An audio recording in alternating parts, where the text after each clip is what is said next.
Bienvenue à tous sur Un César pour Meryl, le podcast ciné qui balaye une cinéphilie alternative année après année. Je m'appelle César et je suis avec Meryl. Salut Meryl. Salut César. Chaque podcast présente une année cinéma, tout est subjectif, ce ne sont que nos avis. On vous prévient, on spoil, on essaye de spoiler au minimum, mais on spoil malgré tout. On est très content de vous retrouver, ça fait longtemps qu'on n'a pas enregistré. C'est parti pour une nouvelle décennie avec l'année 2010.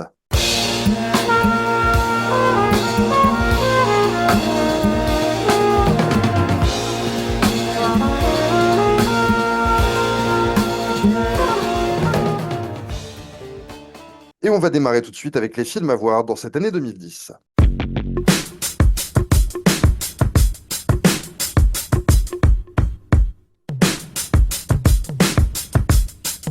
Yeah. Meryl, alors léger préambule, on a eu quoi? On a eu 2 mois de latence, là où on n'a rien enregistré. Je sais que toi, t'es trader à Manhattan, donc t'as pas trop le temps, mais Ouais, une coupure qui va être bien plus dommageable pour moi que pour toi, vu que toi, tu es mon héros de la radio, bien sûr, hein. Véritable Jacques Martin réincarné.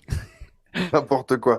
Alors je précise pour ce rire, parce que ce qui me fait ressembler à José Dayan, la grosse réalisatrice du Comte de Monte Cristo. Voilà, j'ai eu une petite. Je pense que j'ai chopé une merde, un virus et tout, donc j'ai les poumons un peu pris et voilà, je ris comme une vieille personne de 90 ans, comme Bud Spencer après une course, on va dire ça comme ça. Meryl, on attaque une nouvelle décennie, donc 2010, il y a vraiment des gros films dans cette décennie, même si à chaque fois on dit c'est un peu moins bien qu'avant et tout. Franchement, à chaque fois que moi je revois les films pour le podcast, je me dis, bon, il y a quand même des chefs-d'œuvre, peut-être que le mot est un peu poussé parfois, mais en tout cas des grands films. Et cette année 2010, on compte quelques-uns. On démarre avec, dans les films à voir, un film qui s'appelle In the Air, un film de Jason Reitman. Alors Jason Reitman, on en a déjà parlé dans le podcast avec Juno, son précédent film que moi j'avais adoré et toi beaucoup moins dans mes souvenirs. Toi, tu étais en revanche très client du tout premier qui était Thank You for Smoking. Et donc là, c'est son troisième film, In the Air, avec George Clooney dans le rôle principal, qui, voilà, le scénario tient assez facilement. C'est vraiment un film concept. On suit en fait les aventures de George Clooney qui bosse dans une entreprise où son job est de virer les gens. C'est-à-dire qu'il va d'entreprise en entreprise à travers les États-Unis pour virer les gens. Le titre du film provient du fait qu'il se déplace tout le temps en avion. Il accumule des miles. Voilà, sa vie se passe entre les aéroports, les hôtels de luxe, voilà, et les entreprises. Et donc, on suit la vie de ce type qui est en fait un type qui a une vie assez morne finalement, même s'il gagne bien sa vie et qu'il est toujours dans un environnement plutôt luxueux, parce que son quotidien consiste à dire stop à des gens, à les foutre à la porte, à les foutre au chômage. Et donc, voilà, comment suivre ce type-là? Bien évidemment, le style Jason Reitman, c'est plutôt comédie que drame pur, donc on est plus dans la comédie dramatique, même si voilà, c'est pas un film où on éclate de rire. Meryl, je te laisse en parler, je crois que tu aimes beaucoup ce film-là. Je l'aurais bien mieux placé dans le classement final. Ouais. Euh, je suis un peu étonné qu'il soit là. Mais bon, oui, pour moi, j'ai pas peur de dire que c'est un chef-d'œuvre de montage, de mixage, de rythme. Et dès le début du générique, que moi je trouve génial, hein, le générique est super sur le monstrueux morceau This Is My Land. This land is your land. This land is my land. From California, well to the New York Island. Pour moi, c'est vraiment son chef-d'œuvre, même si c'est vrai que j'adore Thank You for Smoking, un peu pour les mêmes raisons. D'ailleurs, moi, je trouve il y a vraiment un style Redman, tu vois, et autant à l'image que dans la musique. Je trouve que c'est quelqu'un qui choisit super bien les morceaux pour animer ses images. Enfin voilà, moi, je trouve qu'il y a vraiment du génie dans ces 2-3 films-là de sa carrière.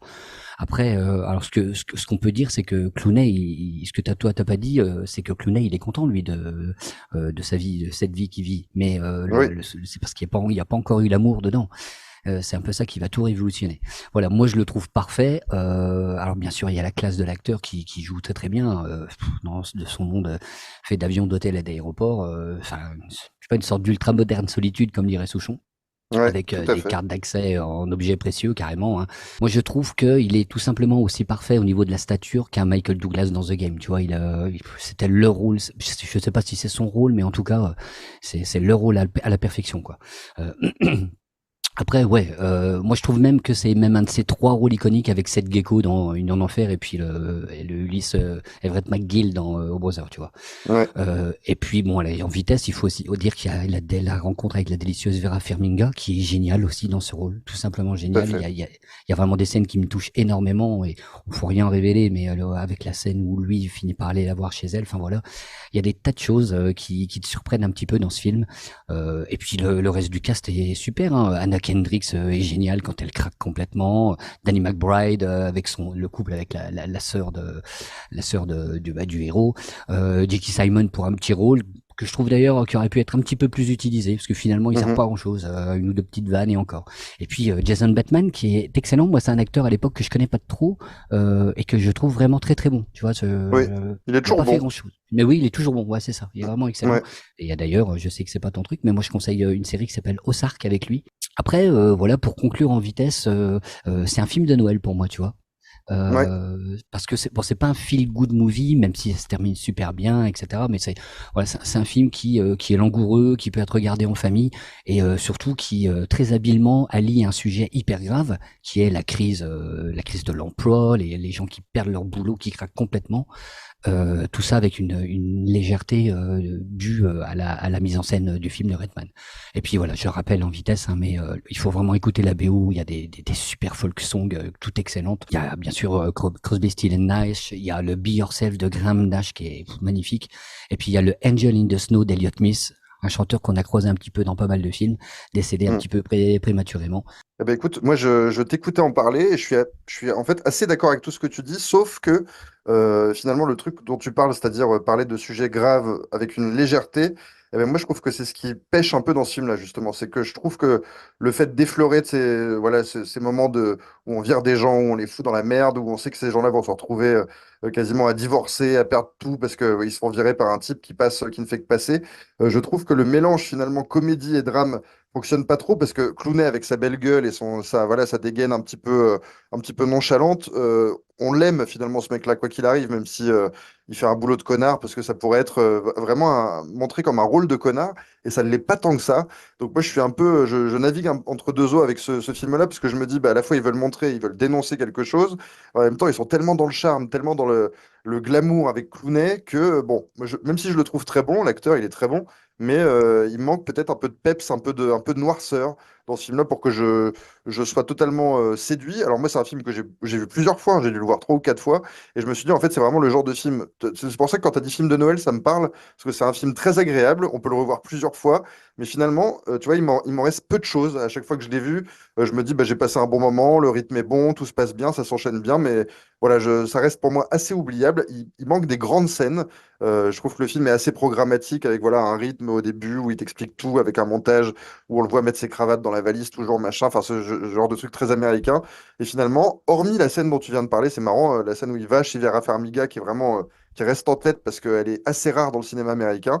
Je trouve que voilà, ça manque peut-être de grands moments, ça manque de cinéma peut-être pour moi ce film-là. Donc je confirme que c'est un film que j'aime, mais que je ne classe pas au rang de chef-d'œuvre comme toi. Mais en tout cas, je suis content que ça t'ait permis de le revoir puisque toi tu as adoré ce film. Meryl, on enchaîne avec un autre film anglophone, pour le coup un film plutôt britannique avec The Ghostwriter, un film de Roman Polanski. Alors, on a beaucoup parlé de Roman Polanski, hein, toute polémique mise à part dans ce podcast par rapport à sa carrière cinématographique. Là, ça faisait pas mal de temps qu'on n'en avait pas parlé, je crois depuis la neuvième porte, si mes souvenirs sont bons. Donc là, il revenait en fait à son style polanskien avec The Ghostwriter, qui est un film plutôt mystérieux, avec Ewan McGregor qui joue le rôle principal, c'est-à-dire un écrivain, alors ce qu'on appelle un nègre, je pense que ce mot va d'ailleurs disparaître du vocabulaire, qui écrit pour d'autres. Il écrit des biographies d'acteurs, de chanteurs, de politiques, et un jour on lui demande de terminer les mémoires de l'ancien Premier ministre britannique qui est incarné par Pierce Brosnan, parce qu'en fait le premier mec qui avait été embauché pour écrire ces mémoires est mort. Bon, voilà, on suspecte un petit peu qu'il y a eu des choses derrière. Nous, on ne sait rien. On est un peu dans la peau d'Ewan McGregor qui se retrouve plongé sur une île en fait où vit ce Premier ministre. On sait qu'il y a plein de casseroles au cul autour de ce mec-là, qu'il est assez nébuleux. Il y a il y a son entourage politique, il y a sa femme qui est incarnée par Olivia Williams, qu'on a connue dans Sixième Sens. Bref, il y a tout un tas de trucs et on est vraiment dans du mystère pur. Et moi, j'avais adoré la première fois que je l'ai vu, The Ghostwriter. J'avais vraiment été plongé dans cette ambiance insulaire avec voilà des magnifiques plans de plage un peu oubliés comme ça. Et puis, en le revoyant aujourd'hui, je me rappelais très bien de la fin, je me rappelais de tous les rouages. J'ai aimé, mais j'ai quand même été beaucoup moins pris dans l'intrigue. J'ai trouvé ça assez lent. Le film dure plus de 2 heures et je trouve qu'ils auraient pu sucrer un quart d'heure, 20 minutes, ça n'aurait manqué à personne. Donc voilà, j'ai eu des manques dans ce film-là. Je te laisse en parler. Ouais, ben quel rouage, parce que en fait, moi, c'est un peu chaud et froid, mais surtout froid pour moi ce film. McGregor est cool, hein, en fait, mais à un moment, je me suis dit, mais en fait, c'est pas de sa faute, c'est qu'il a rien à jouer, le pauvre. Tu vois, c'est que c'est vraiment un, comment on dit, Un un pion. ouais, un pion, un faire-valoir ou un truc comme ça, Hum. quoi. Et du coup, il est toujours en retrait, toujours dans l'expectative. Alors, il assure, hein, mais bon, toi, il a pas grand-chose à jouer. Alors, Pierre Brosnan, par contre, là, on est bien d'accord que il est parfait. Il est vraiment parfait Ouais. dans ce rôle de Premier ministre arrogant. Il est tout le temps sur c'est Tony Blair, en fait. Tout le temps, tu sais, tout le temps sur la défensive. Il veut déranger personne, mais ça l'empêche pas d'être. Enfin, bref, je vais pas finir ma phrase, parce que je suis nul en politique. De toute façon, je connais Le rien, ferme ta gueule. politologue. Tu m'étonnes, toi. Pour moi, 2 heures de pseudo-révélation qui changent rien à une histoire qui, de toute façon, est totalement plate. On est chez Polanski, où est la tension, où est le suspense. Tu t'emmerdes un peu et en arrive à la fin, tu te demandes un peu, tu sais, où ça voulait aller. Pourquoi tourner sur une île? À quoi ça sert? Pourquoi tourner dans une telle maison alors qu'il l'exploite pas? Il exploite une fenêtre, une pièce et une fenêtre. Pourquoi utiliser une baie vitrée pour un appel? Enfin, tu vois, c'était, voilà, regardez, je sais faire tout ça et du coup, ils mettent totalement de côté tout ce qui faisait mon amour pour ces quelques films que moi je vénère quand même, de Chinatown en passant par Rosemary's Rosemary's Baby, Baby. etc. Oui, Hum. voilà. Il n'y a plus rien. Du style Polanski, je me permets de dire ça parce que ça fait quand même, c'est le troisième qu'on voit depuis. Moi, je peux dire que pour l'instant, Polanski m'emmerde, hein. Je me fais totalement chier face à ces films. Là, c'est Hum. pareil, hein. Je trouve que c'est vide, c'est un espèce de thriller politique. Alors, une enquête très prenante menée par un écrivain biographe qui va se transformer en journaliste d'investigation. Mais il y a rien du tout, il y a aucune investigation. À la fin, ils viennent le chercher dans la baraque et ça se termine et lui il rentre chez lui. Donc, pour moi, là-dedans, les seul que je retiens, c'est voilà, il y a Kim Cattrall que j'avais pas vu depuis longtemps et c'est toujours rigolo de la voir. Et puis apparemment, ils ont tourné ça sur la même île que Jaws, tu vois, Martha's Vineyard. Il y a vraiment une excellente musique d'Alexandre Desplat. Un épisode du Renard pour les grands-mères qui passe à 15h30. Il y a autant d'ambition que dans ce film, hein, pour moi. Tu exagères Ah oui, largement. j'exagère, bien Oui, sûr. oui. Il y a quand même une maîtrise de la mise en scène qui est dingue. Tous les plans sont très léchés. Alors la photographie est de Pavel Edelman, je trouve qu'il fait vraiment des très beaux plans.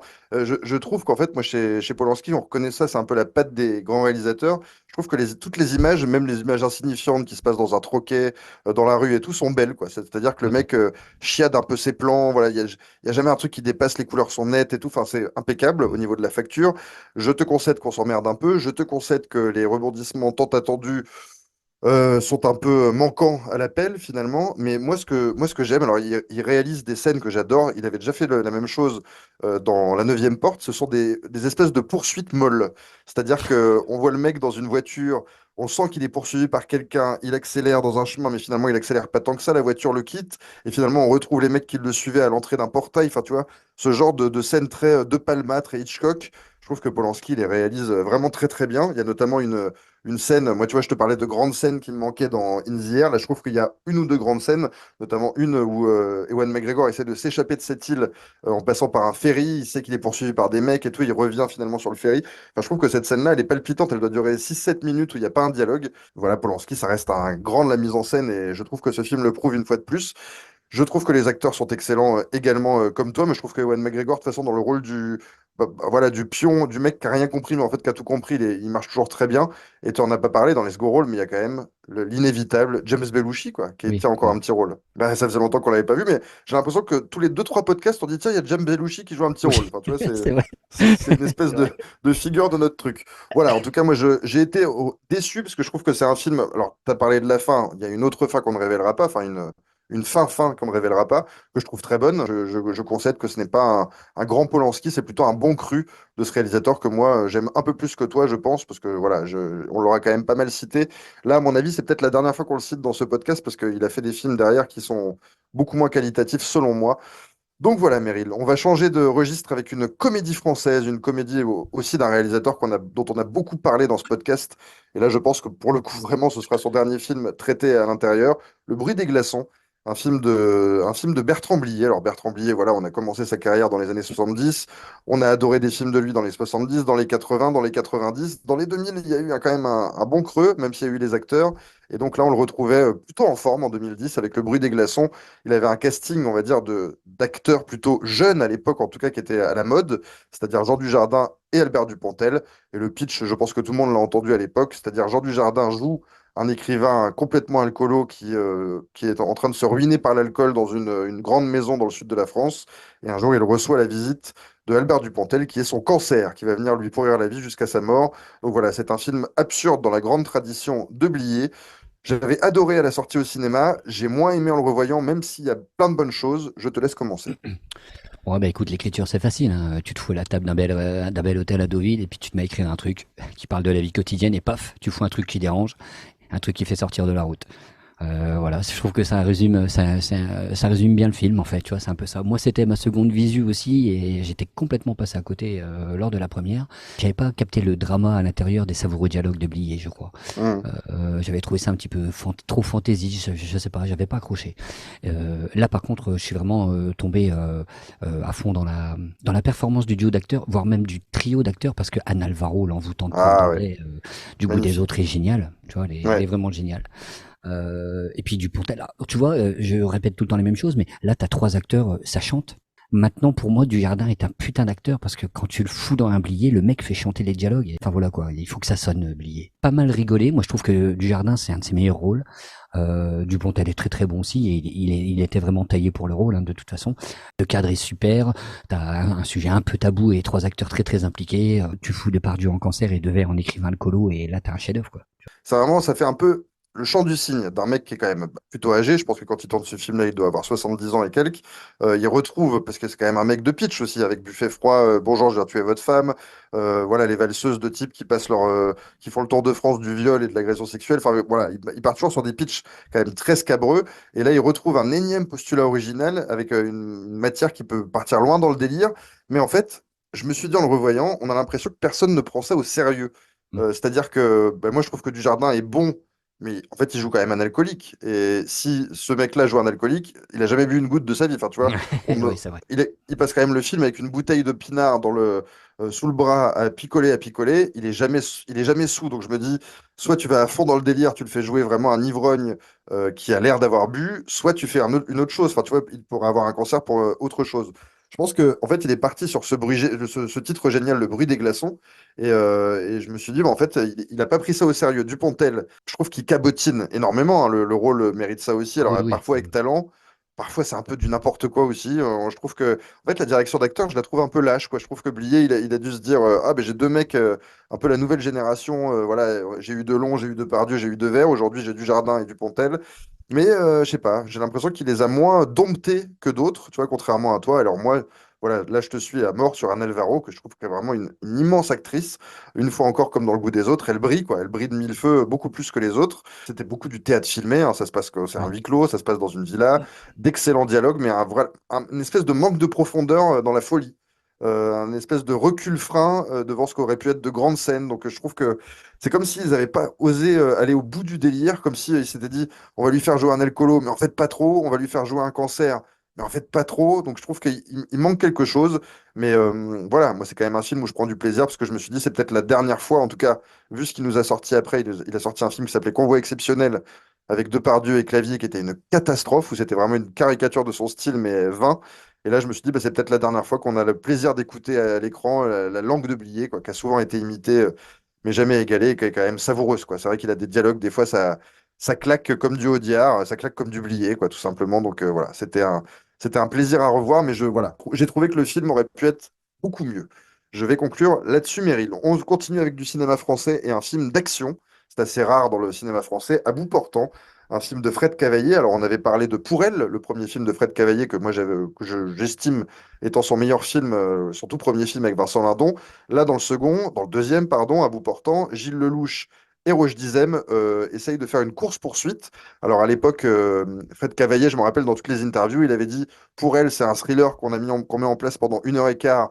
Et pendant le dernier quart d'heure, c'est de l'action avec voilà, une course-poursuite. Et il dit à bout portant, son deuxième film, je veux que ce soit le dernier quart d'heure de Pour elle sur 1 heure et demie, c'est-à-dire une espèce de scène d'action qui ne s'arrête jamais. En l'occurrence, je fais le pitch très rapidement, après je te laisse parler, c'est-à-dire Roche Dizem est un espèce de voyou qui se fait pourchasser par des voyous et des flics. Il se retrouve à l'hôpital. Il demande à Gilles Lelouch, qui est aide-soignant, de le faire évader. Et ils se retrouvent tous les deux, donc, on va dire, ennemi public numéro un, pourchassés par la police, pourchassés par les voyous.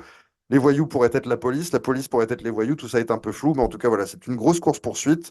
Et c'est un film, une série B, dans laquelle on prend du plaisir, Meryl. Plus que du plaisir pour moi. Moi, tu vois, c'est vraiment le genre de film. Alors, je les mets pas au même niveau, mais comme avec Bac Nord ou de ce film-là, qui me montre que en France, on sait faire des putains de films d'action, pas cons du tout, des véritables thrillers. Enfin, tu vois, moi, je trouve que le film a un putain de rythme qui ne s'arrête jamais, et un montage hyper nerveux. Il y a rien de nouveau à l'Est d'Éden. Hein. C'est pas non plus super novateur. Hein. Ça n'invente rien, mais les acteurs sont super inspirés. Roche disait, mais il est génial dans le rôle. Le louche Ouais, est ouais. génial aussi, hein, franchement. C'est Lelouch qui porte le truc tout le long, hein, et il le fait très très bien en jouant un mec normal. Tu vois, moi je trouve Oui, il est vraiment super là, dans ce rôle-là.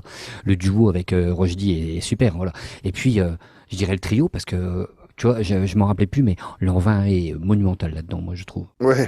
Il est magistral. Tu vois, Bah, il retrouve un peu sa façon de parler à la Lyonnais, quoi. Il parle comme ça tout le long. Exactement. Mm. Non, mais en plus, t'as beau faire, mais Lanvin, il est aussi bon en salaud que dans l'émotion. On a vu plein de C'est vrai. films, tu vois, où il tire, voilà, les larmes. Mais là, vraiment une ordure de première et il est génial, quoi.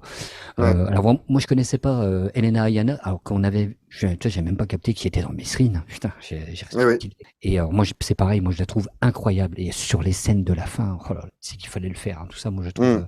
toute la fin, hein, les flics, les chefs, les cascades, le côté un peu défouloir du film, face à deux personnes les seules qui sont à peu près normaux contre l'humanité. Tout ça, bon, ça a été vu des centaines de fois dans plein de films, mais je trouve que tout ça, c'est hyper réussi. Fred Cavaliere, moi, je trouve qu'il réussit vraiment un putain de film d'action hyper maîtrisé, moi, je trouve. De temps en temps, moi, je pense à Fred Clean, hein, je t'assure, hein, Ah oui.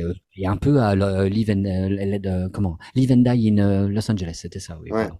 Mais aussi à Gymnase, hein, tu vois, et même un petit peu à Donneur, à l'Arme Fatale de temps en temps, tu vois. Moi, je trouve que ce film, alors je m'emballe peut-être un peu, hein, mais moi, je trouve que le film, c'est une petite leçon à tous ceux qui essayent de faire du cinéma d'action en France, parce qu'en plus, alors il y a un peu de budget, mais c'est pas énorme non plus, je crois, ce qu'il a en budget. Hein.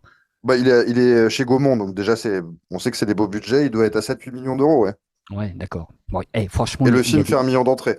Oui, oui, Mm. mais c'est pas un gros succès, mais c'est un bon succès quand même, parce que Ouais, ouais. c'est vraiment un film qui, à la fin, te surprend. Tu t'attendais pas trop à ce que le film soit aussi bon. Bah, moi, tu vois, vraiment, Fred Cavaillé, c'est un mec pour lequel j'ai eu un enthousiasme pur suite à la découverte de Pour elle au cinéma. Je me suis dit, putain, enfin, un mec qui sait filmer l'action, qui sait faire du thriller, mais vraiment au premier degré, sans faire les habituelles scènes d'exposition, comédie à la française, avec du social et tout, machin.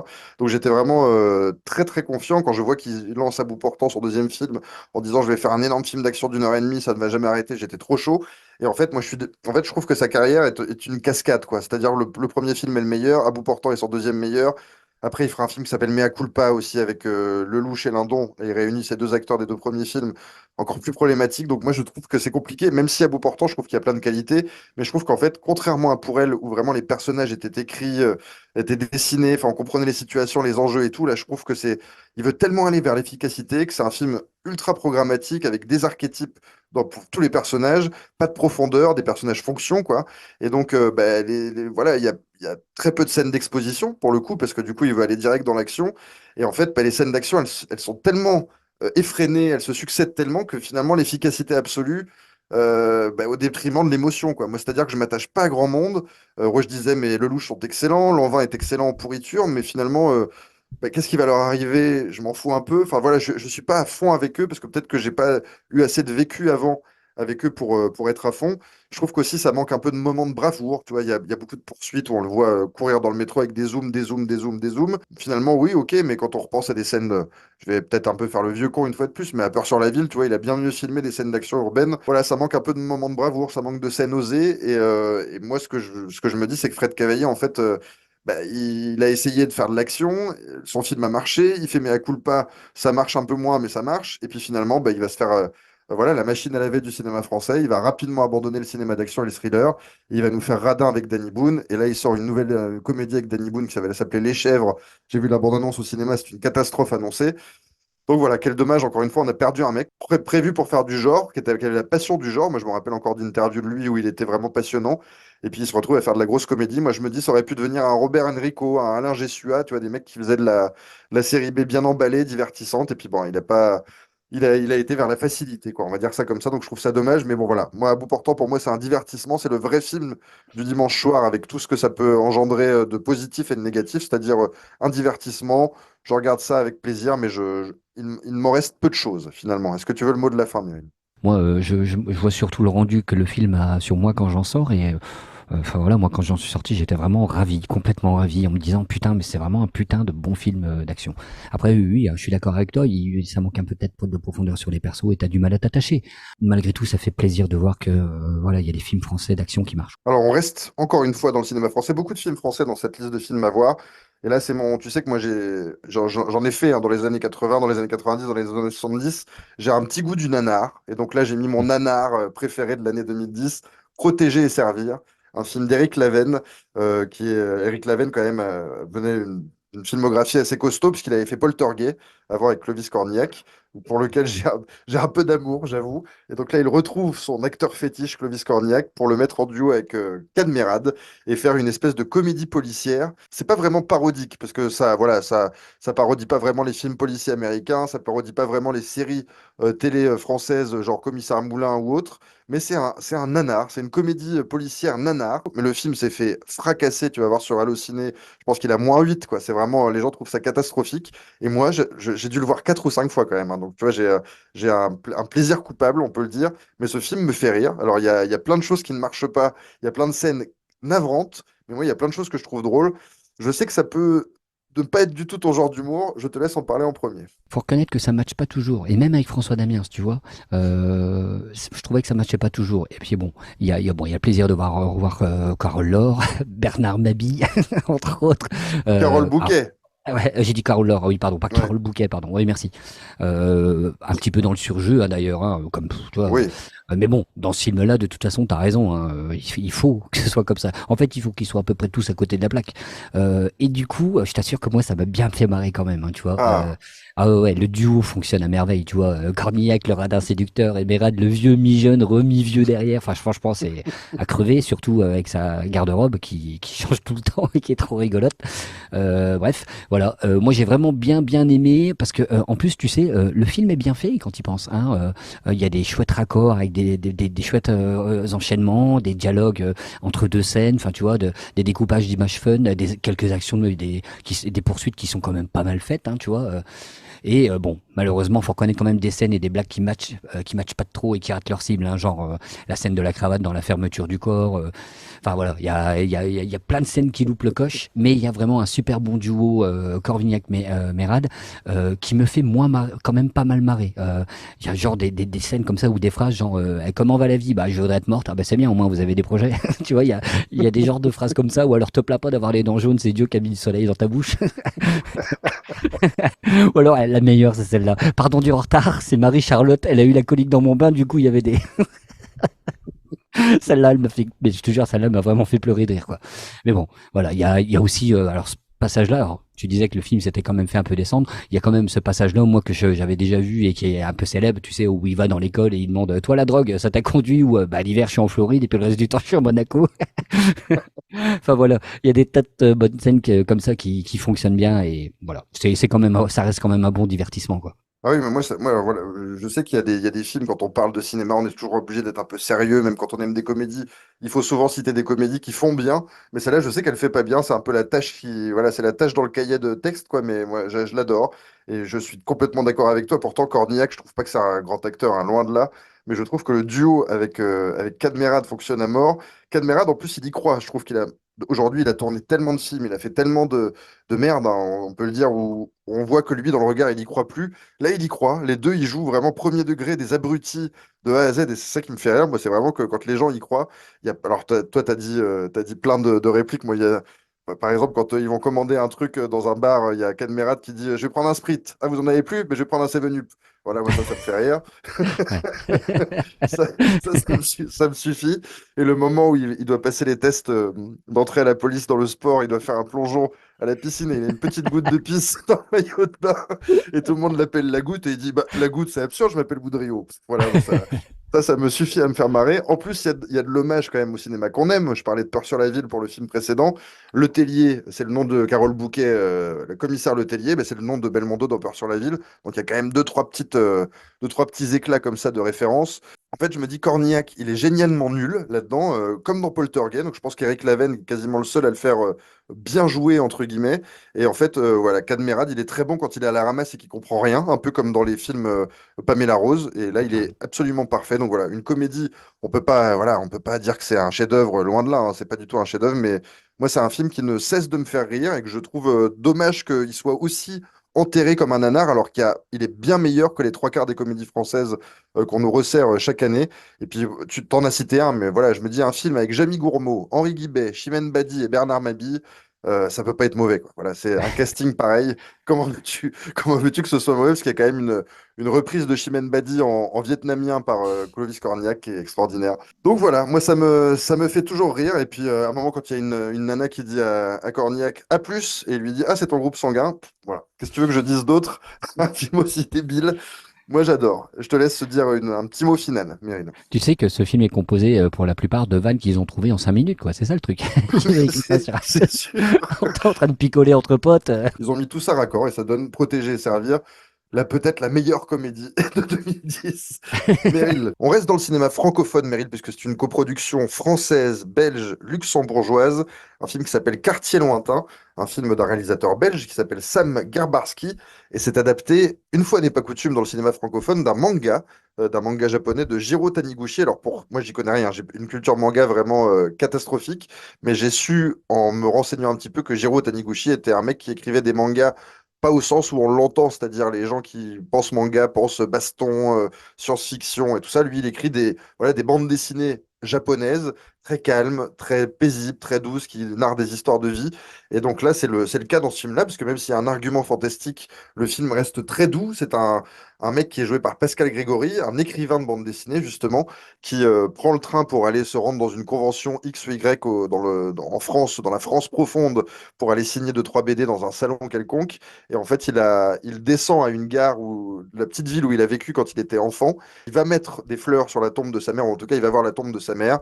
Et au moment où il est devant la tombe de sa mère, il tombe dans les pommes et il se réveille à l'âge de, on va dire, 10, 12 ans, dans la période où justement son père va quitter le domicile sans donner de nouvelles. Et il va donc arriver dans un moment clé, un peu comme on va dire, dans Retour vers le futur, dans un moment clé de la vie de sa famille, en tant qu'enfant, avec peut-être la solution pour réparer ce drame familial qui a eu lieu, le départ de ce père qui n'était pas voulu. Donc voilà, c'est un film qui mêle pas la comédie, parce que c'est vraiment pas un film comique. Pour le coup, c'est un film assez poétique, assez doux, on dirait presque un rêve, ce film. Alors je sais que c'est un film qui a été vu par très peu de monde. Moi, c'est toujours un film qui m'a beaucoup plu.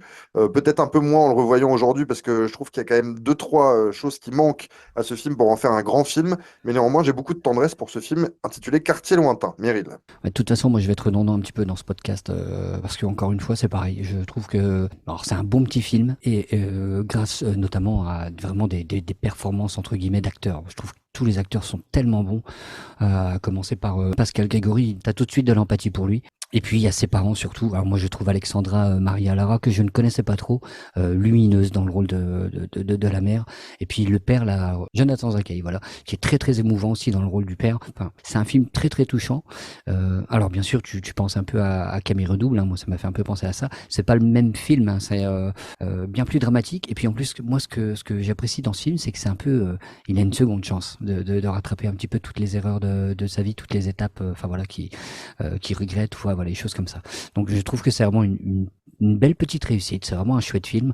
En plus, quand il y a le morceau Talisman de Moon Safari qui arrive dans la deuxième partie ça surenchérit le côté un petit peu nostalgie, etc. Un petit peu à la Virgin Suicide. La musique du groupe français s'y prête vraiment parfaitement. Donc voilà, je trouve vraiment que c'est vraiment une belle réussite et un beau film à voir.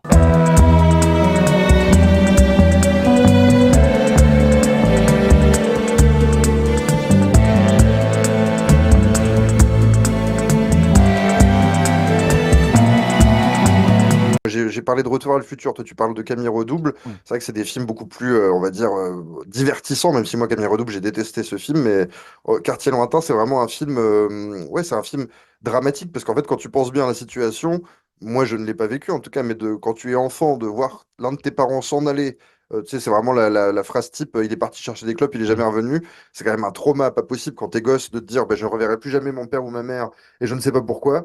Et là, ce gosse a vraiment l'occasion peut-être de faire basculer la décision du père, parce que là, pour le coup, c'est pas à l'enfant de choisir le truc, de faire infléchir la décision de son père. Un virage de scénario qui est très compliqué, et je trouve que le film le réussit bien. Et moi, je trouve que, voilà, tu l'as dit, c'est un film, moi, je trouve que c'est à ouaté, quoi. C'est doux, c'est mélancolique, c'est vaporeux. Alors, c'est un film qui propose pas de réelle explication. On sait pas trop pourquoi il revient dans le passé comme ça. Il n'y a pas de, voilà, il y a pas de poudre de perlimpinpin ou de grande fée qui vient de l'Est pour le transporter dans un autre monde. Il n'y a pas de résolution. Il n'y a pas de narration très claire. Mais moi, j'aime beaucoup ce film parce que je le trouve, voilà, comme un rêve. Il y a une belle utilisation des fondus au noir, justement. C'est devenu assez rare. C'est devenu un peu ringard. Mais je trouve que moi, de temps en temps, ça fait du bien de voir ça dans des films. Et je trouve que Léo Legrand, le petit garçon qui joue Pascal Grégory enfant, est très très bon. Et on dirait d'ailleurs Magimel, Benoît Magimel enfant. Je trouve qu'il a vraiment le même physique que Magimel. Je trouve que c'est le meilleur rôle parce que pour le coup, je trouve que c'est pas un grand comédien, mais là, Jonathan Zaka, il est parfait. Il joue vraiment un espèce de. En fait, le gosse, lui, il pense que le père est malheureux ou il a une maîtresse ou voilà, il peut-être des idées un peu romanesques. En fait, on s'aperçoit que c'est juste un dépressif, quoi. Un type qui est complètement perdu, un dépressif irrécupérable, alors qu'il y a des traumas qu'on va avoir exposés dans le film. Mais voilà, c'est un très très beau rôle pour lui. Tu l'as dit, très très joli rôle pour Alexandra Maria Lara, qui est une très bonne actrice, une actrice allemande. C'est un peu les défauts des qualités ou les qualités des défauts, c'est-à-dire que c'est comme dans un rêve, c'est-à-dire qu'on regarde ça un peu de façon comme sur un petit nuage et tout, mais ça manque un peu d'incarnation, ça manque un peu d'émotion parfois, comme dans un rêve finalement, où toutes les choses sont un peu vaporeuses. Très joli petit film, et je trouve que l'histoire est belle, que la réalisation est douce, c'est calme. Il n'y a pas en plus de grands moments, voilà, il y a pas de grandes scènes explicatives, il n'y a pas de grands moments lyriques. C'est un film qui reste un peu sur la même tonalité, grâce aussi, tu l'as dit, à la musique d'Air, hein, qui est vraiment. C'est assez rare en plus de les voir au générique alors qu'ils sont français, au générique d'un film français.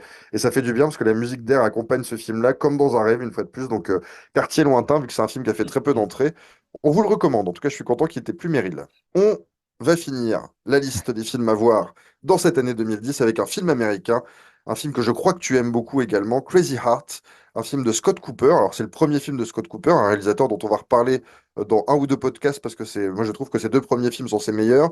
Scott Cooper, donc pour son premier film, il a eu du lourd parce qu'il a eu Jeff Bridges, l'extraordinaire Jeff Bridges dans le rôle principal, et il lui a écrit un scénario à la hauteur de l'acteur puisqu'il lui fait jouer un musicien de country. Alors un musicien de country, on comprend qu'il a eu son petit succès, même son gros succès sûrement dans les années 70-80.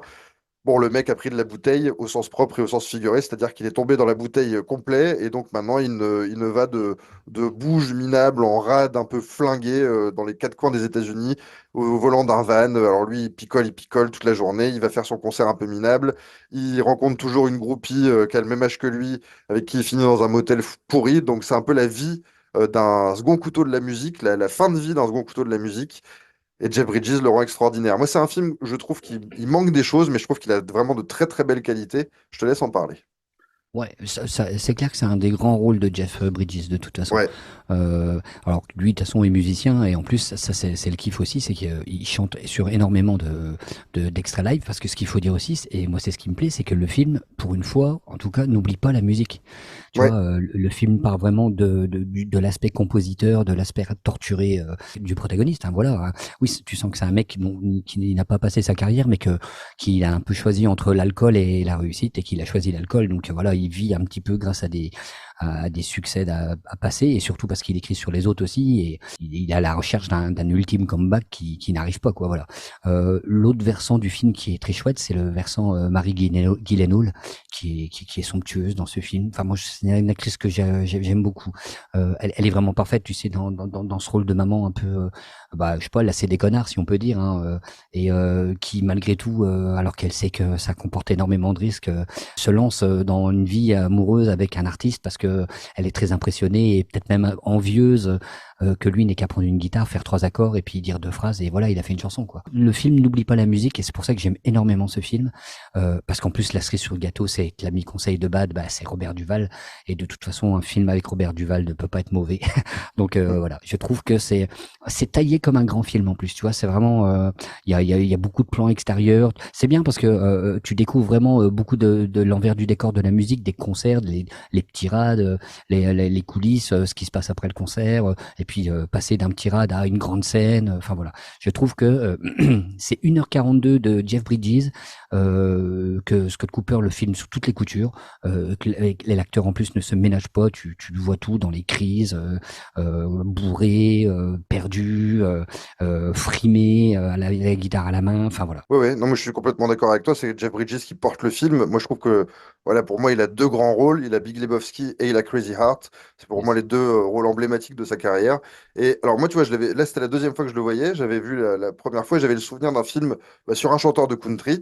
Alors que quand je l'ai revu, je me suis dit, ben non, en fait, c'est vraiment un film sur un alcoolo, quoi. Un alcoolo qui est quasi suicidaire parce qu'il va au bout de sa maladie, au bout de sa démence. Il arrête pas de picoler. Tu te dis, mais comment il peut enchaîner du whisky comme ça tout le temps, tout le temps? Enfin, ça paraît incroyable. Donc c'est un film quand même assez sombre. Moi je trouve finalement, j'avais un souvenir d'un film un peu plus solaire, mais c'est assez sombre. Et moi ce que j'aime dans ce film-là, c'est que c'est un film de petites choses, quoi. C'est-à-dire, c'est pas même si tu as dit que ce film de studio, voilà, c'est pas un film grandiloquent, bien au contraire.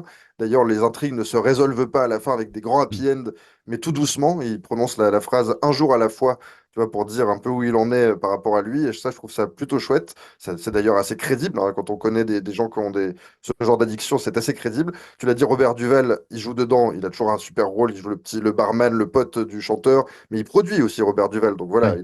il a le nez creux, papy, même à cet âge-là. Tu as raison, hein, je suis complètement d'accord avec toi sur le très très beau rôle de Maggie Gyllenhaal. Je me demande si c'est pas son plus beau rôle d'ailleurs, parce qu'elle est vraiment superbe.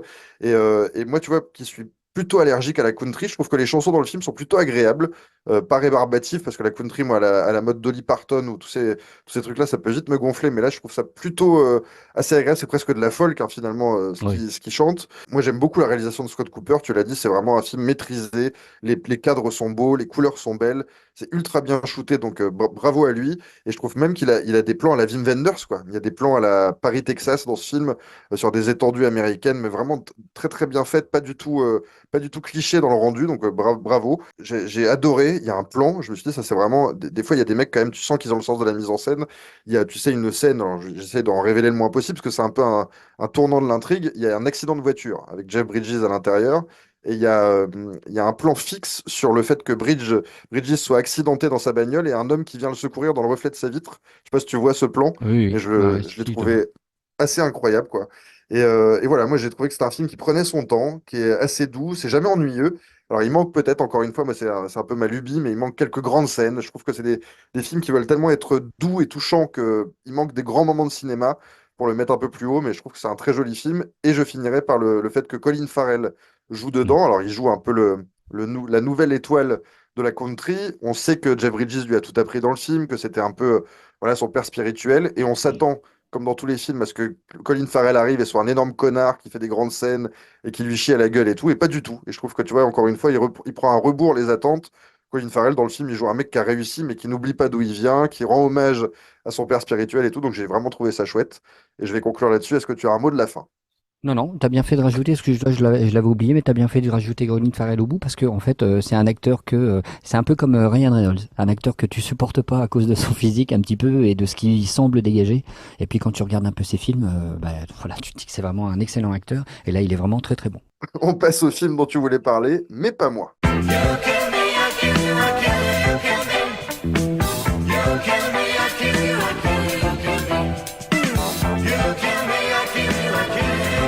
Et ce film, alors c'est un film que tout le monde a vu, hein, qui a été un énorme succès de l'année 2010, un film réalisé par un des boss du game, Martin Scorsese, qui signait donc une adaptation d'un bouquin de Dennis Lehane, avec au casting Leonardo DiCaprio, Shutter Island. Alors Meryl, je pense que tout le monde a un peu vu ce film, est-ce que tu veux peut-être nous faire le pitch et en parler en premier? Bon, bah, ça se passe dans les années 50, sur les îles Marshall, plus exactement.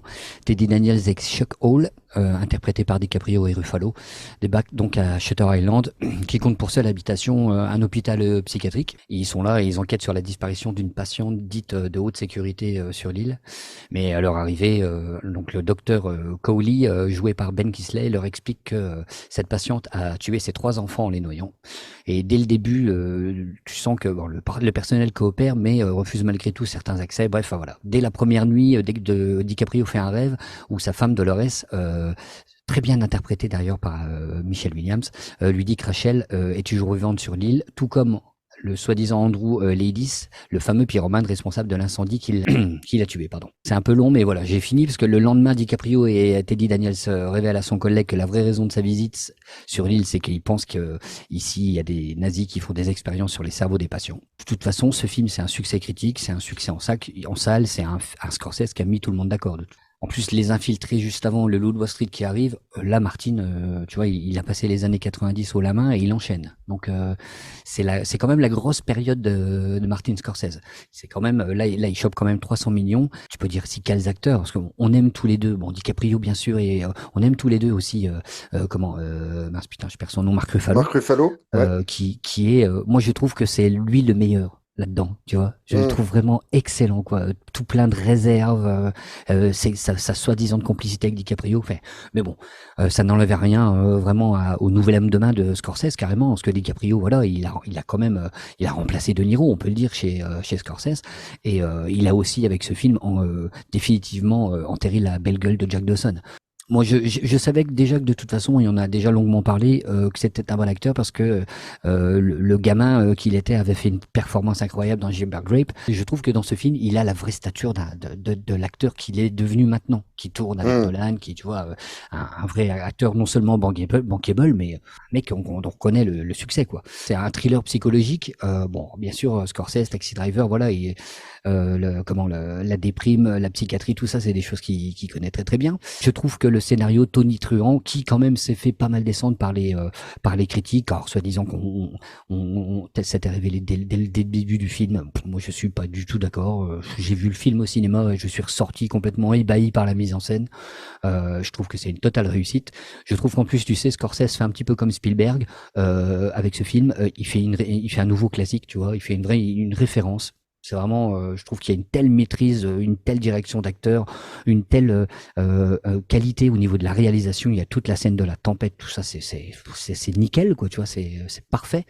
Un grand film dans la carrière de ce grand réalisateur. Ce qui fait que le film est parfois à la limite du film d'horreur.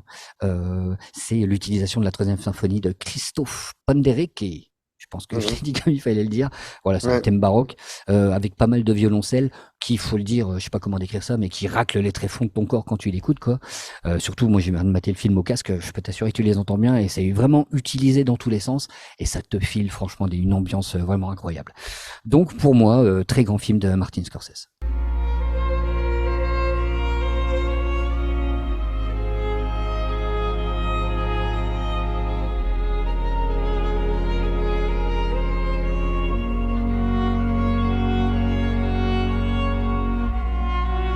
Eh ben, écoute, moi je vais te prendre à contre-pied parce que c'est un film que j'ai vu à l'époque. Alors je l'ai pas vu au cinéma, je sais pas pourquoi je l'ai raté, mais en tout cas je l'ai pas vu au cinéma.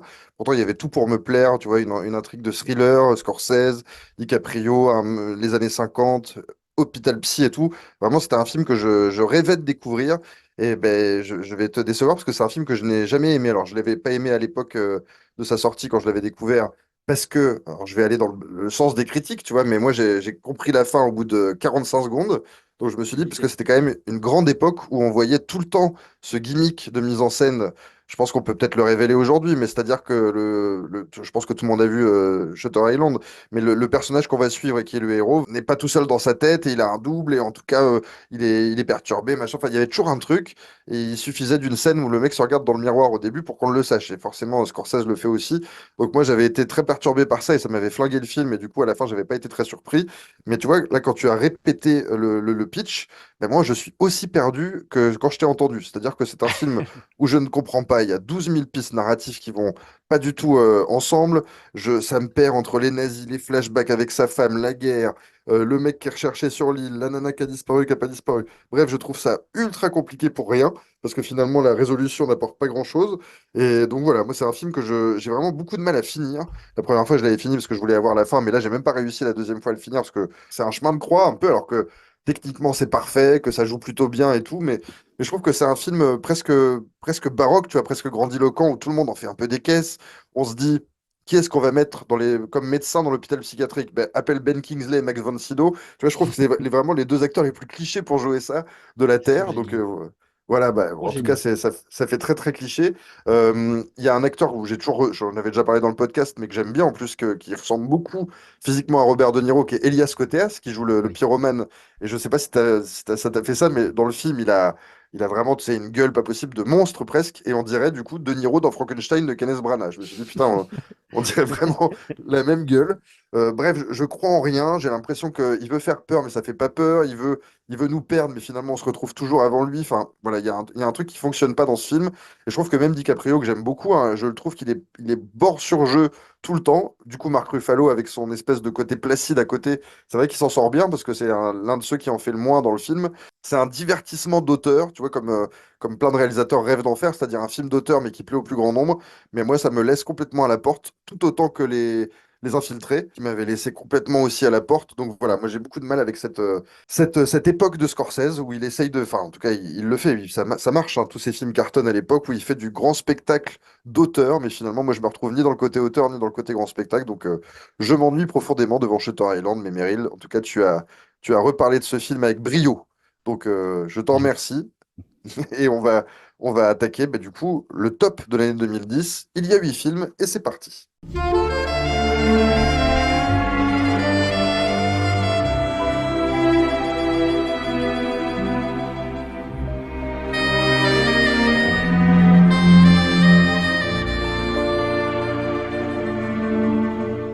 Et alors, je viens de descendre, entre guillemets, Scorsese, hein, mais je vais attaquer avec la 8e place de ce top avec un film de Guillaume Canet. Donc les gens vont se dire, mais vraiment, il nous chie dans la gueule, celui-là, c'est honteux. Avec Les Petits Mouchoirs, qui est peut-être l'un des films, je pense, de ma vie, où à chaque fois que je dis que j'aime bien ce film, vraiment, on me chie dessus. C'est-à-dire qu'il y a énormément de haters. J'aime pas trop ce mot qui est très à la mode, mais voilà, il y a des gens qui détestent, et je me demande même s'il y a des gens qui aiment détester. Parce que voilà, Guillaume Canet, c'est devenu un peu tu vois, la symbolique avec Marion Cotillard, du couple bobo qui se la joue à gauche alors qu'ils vivent dans des grandes villas au Cap Ferret, à Los Angeles, machin. Donc il y a une espèce de détestation très française envers ce couple. Et donc, la détestation qui est humaine devient cinématographique. Et Les Petits Mouchoirs est un film qui a cartonné à l'époque, qui a fait près de 5 millions d'entrées. Et c'est un film qui est détesté. Alors, je ne sais pas pourquoi, parce que moi, à l'époque, je me rappelle très bien de découvrir ce film, dont on n'a plus besoin de faire le pitch, hein. C'est un groupe de copains qui se retrouvent au Cap Ferret dans une grande maison. Ils ont un de leurs amis de la bande qui vient d'avoir un accident de moto très grave, qui est Jean Dujardin, qui est entre la vie et la mort à l'hôpital. Et eux, pendant ce temps-là, passent un week-end à se remémorer les vieux souvenirs, à rigoler, à boire des coups et tout ça, pendant que leur pote crève à l'hôpital. Bon, voilà, ça c'est la toile de fond. Le film dure plus de 2 heures et demie, donc c'est quand même un gros barnum. Et le film à l'époque cartonne, les critiques sont plutôt bonnes. Moi je découvre ce film sans trop m'intéresser, bah, tu vois, à ce qu'on en dit sur les réseaux, sur Allociné ou autre. Et je trouve que c'est un film qui marche bien, les acteurs marchent bien, la cohésion de groupe fonctionne très bien, il y a des excellents dialogues, des excellentes scènes. Et je finis le film en crise de larmes absolue, même s'ils vont vraiment chercher l'émotion en te piquant. Voilà, avec un bout de fer dans les côtes, mais moi ça marche, je torrent de larmes, donc je sors de ce film-là en me disant, ben voilà, c'est une belle réussite, c'est bien foutu, je suis à fond dedans, j'aime les personnages, je les suis jusqu'au bout et tout. Et aujourd'hui, je sais que c'est un film il est bon ton de le détester. Donc je vais te laisser en parler, Mireille. Et crois-moi que j'aurais aimé le détester. Sauf Ah, que ça sert à rien de faire un podcast si c'est pour mentir sur les films. Et donc, je n'ai jamais menti sur mes films. Et je ne peux tout simplement pas le détester. C'est que, comme toi, moi, j'ai fini en larmes, quoi. Tu vois. ah ben voilà. Ah oui, non, mais ça a marché. D'autant plus que moi, à l'époque, j'étais un haters, tu vois. Je l'ai vu, j'étais complètement passé à côté. En plus, je me disais, putain, le mec fou, With or Without You, enfin, tu vois, n'importe quoi. Et là, ben, je pense tout le contraire de ce que je pensais à l'époque, je peux le dire, parce que bah, ouais. Moi qui suis assez fan de quand même de Canet, peut-être même plus que toi, parce que moi, il y a des films que toi t'aimes pas. Moi, j'aime beaucoup Jeux d'enfants. et Blue Ties, par exemple. Je savais que ça allait te faire Là, marrer, ça me ça. fait marrer. C'est dommage que Guillaume Canet nous écoute pas, sinon je suis sûr qu'il me passe un coup de fil. Mais bon, voilà. Mais bon, voilà, ce que je voulais dire, c'est que c'était un énième, entre guillemets, film de la bande à Canet, et je crois que c'était peut-être le film de trop pour moi. Et ma sœur, la bande avait adoré, a chialé et tout, et ça avait peut-être énervé encore plus que j'avais pas chialé. Bref, je vais pas revenir là-dessus, parce que là, donc, c'est totalement le contraire. La fameuse bande à Canet, eh ben, je la trouve géniale, avec, faut bien dire, presque Lafitte en premier, tellement moi je le trouve oh là là, mais tellement bon d'énervement, t'as envie de lui mettre des tartes, tellement il est énervant ce mec, il est génial. Mais en fait, celui qui tire son épingle du jeu, c'est Magimel. On a toujours dit dans ce podcast, parce qu'on l'a vu hein, de toute façon, que ce soit avec Nathalie Baye, enfin, c'est un acteur incroyable, Magimel. Oui, C'est, il je peut veux être dire, excellent, il peut être mauvais, mais il peut être excellent. Ouais. ouais, ouais, ouais. J'ai vu des films pas géniaux avec lui, mais lui est toujours bon. Lui, franchement, moi, alors toute proportion gardée au niveau des films, etc. Mais c'est un peu un Tom Cruise de ce mec-là, c'est-à-dire qu'il se donne tout le temps à fond dans ses rôles. Bon, il fait Ouais, pas Mission Impossible, on est d'accord, mais je trouve que c'est quelqu'un qui, voilà, qui ne démérite jamais. Et ouais. puis, ce qu'il faut le dire, c'est Cluzet, putain, qui est énorme là-dedans. Il est Tu l'as vraiment. trouvé excellent, excellent. Toi, j'avais marqué un temps d'arrêt parce que je savais que tu allais faire l'imitation. On se connaît bien maintenant. On a C'est là où il se crée ce personnage-là, où qu'il a ouais, refait pendant 10 ans après, quoi. C'est un peu dommage d'ailleurs, il est devenu caricatural, mais c'est là où ouais. on voit le François Cluzet qui s'énerve tout le temps, quoi. Le rôle de Cluzem fonctionne bien aussi, notamment grâce à Valérie Bonneton, parce qu'elle renvoie la balle directement, et il y a des scènes qui sont tout simplement, là, voilà, des scènes qui sont super célèbres, hein, parce que le film a super bien marché, tu l'as dit, mais voilà, la scène du tracteur à 6 heures du matin, ou je sais pas, voilà, ça c'est des scènes qui sont géniales. C'est des scènes, tu sais, je me dis, Canet, il a réussi à mettre dans son film, qui n'est pas un film, qui n'est pas une comédie, hein, il a réussi à mettre des scènes vraiment super drôles, dignes Oui, de films de comédie française, tu vois. Et même Marion Cotillard, qui m'énervait déjà à l'époque, m'énerve encore plus dans ce film, mais elle est tellement géniale d'énerver tout le monde, quoi, tu vois. Ça n'invente rien. On a déjà vu ça 100 fois dans les films, hein, tu vois, les vacances entre amis, un drame qui se complique. Même si là, comme tu dis, t'as raison de le dire, ça, ils viennent te tirer les larmes, ils viennent en te raclant les reins, c'est ça que t'as dit, je crois. Je suis entièrement d'accord avec toi. Il y a des super acteurs qui enchaînent des super scènes parce que tu le dis, c'est un petit peu long, mais pourtant, enfin, je n'enlèverai rien parce que voilà, je trouve vraiment que tout est bon. Moi, il y a la scène qui reflète pas vraiment le film, mais où c'est une scène de mes scènes préférées, c'est la scène de Marion Cotillard qui essaye de remonter du ski nautique ou je sais pas quoi là, du bateau. ouais. Tu vois, cette scène-là est géniale. Marion Cotillard est la meilleure actrice du monde. Quand je vois cette scène, tellement elle est excellente, je pleure à chaque fois de rire. Comment dire du mal d'un film qui te fait passer du rire aux larmes, des fois des larmes de rire aux larmes de compassion pour pour les personnages. En plus de ça, comme à son habitude, Canet, faut lui rendre ça, hein, c'est que c'est quelqu'un qui alors, a une super culture musicale, mais en plus se fait un malin plaisir de mettre des putains de tubes très bien, qui orchestrent très bien ces scènes. Hein. Alors ici, t'as du Creedence, t'as The Band, t'as Sixto Rodriguez, t'as même, donc je l'ai dit, Louisa Ozachu de U2, un morceau super connu et qu'on n'a pas entendu dans tant de morceaux, dans tant de films que ça. Et puis la fin géniale et tu chiales deux fois plus parce qu'il y a le morceau Amen Omen de Ben Harper. Enfin voilà, moi j'ai marché à fond comme toi et j'ai refoutu ce film à qui, enfin j'avoue que je ne disais trop à personne de toute façon que je l'appréciais un petit peu, tu vois.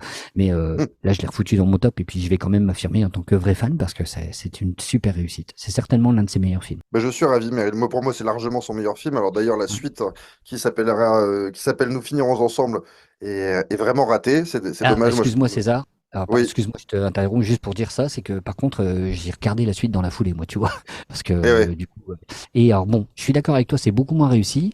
Il y a José Garcia dans la suite. Je sais pas si on en ouais. parlera, hein, voilà. Mais par On n'en contre, parlera pas. ça m'a fait quand même l'effet, tu sais, des Dents de la Mer 2, c'est-à-dire que malgré tout, t'es content de retrouver le multiverse des petits mouchoirs.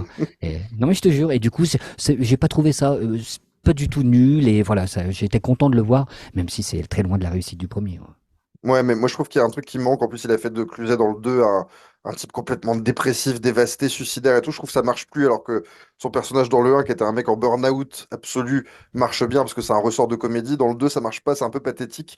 Enfin bref, moi j'adore Les Petits Mouchoirs, c'est un film que j'aime énormément. Alors toi, t'as mis l'accent sur Magimel, t'as mis l'accent sur Lafitte. Moi, je le mettrais largement sur Cotillard. Je trouve qu'elle porte le film, mais elle est vraiment extraordinaire. Et sur Lelouch. Lelouch qui a Ah, le, je qui a l'oublie. son rôle de l'époque quand même type, c'est-à-dire le bon copain sympa, un peu lourdeau, et il en fait quelque chose de différent, de touchant, d'humain. D'ailleurs, la relation Gilles Lelouch, Marion Cotillard dans le film est superbe, je trouve, elle marche vraiment bien, elle est très crédible. Et voilà, bon, t'as tout dit, donc je vais pas en dire beaucoup plus que toi. C'est un film voilà, où on rit, où on pleure, où on est en compassion, en empathie. Moi, c'est un film que j'adore. Et peu importe, j'ai envie de dire, comme disait Francis Lalanne, vous, rond de cuir, si vous ne riez pas et vous ne pleurez pas, tant pis pour vous. Voilà, moi, c'est un film que j'aime. Je trouve que c'est un film populaire au sens noble, c'est-à-dire que ça prend pas les gens pour des cons. C'est des scènes qu'on a vécues dans la vie, c'est des choses, c'est des ressorts qui sont pas si caricaturaux que ça, parce que je pense de toute façon qu'on est tous très caricaturaux et que dans les bandes, quiconque a fréquenté des bandes, il y a des rapports comme ça humains, donc ça marche très très bien. Et toi, tu as parlé de beaucoup de musique. Moi, je finirai quand même parce que je trouve que c'est le moment où vraiment je n'arrive même plus à regarder tellement j'ai les yeux humides. C'est le moment du My Way de Nina Simone que je Mm. trouve extraordinaire.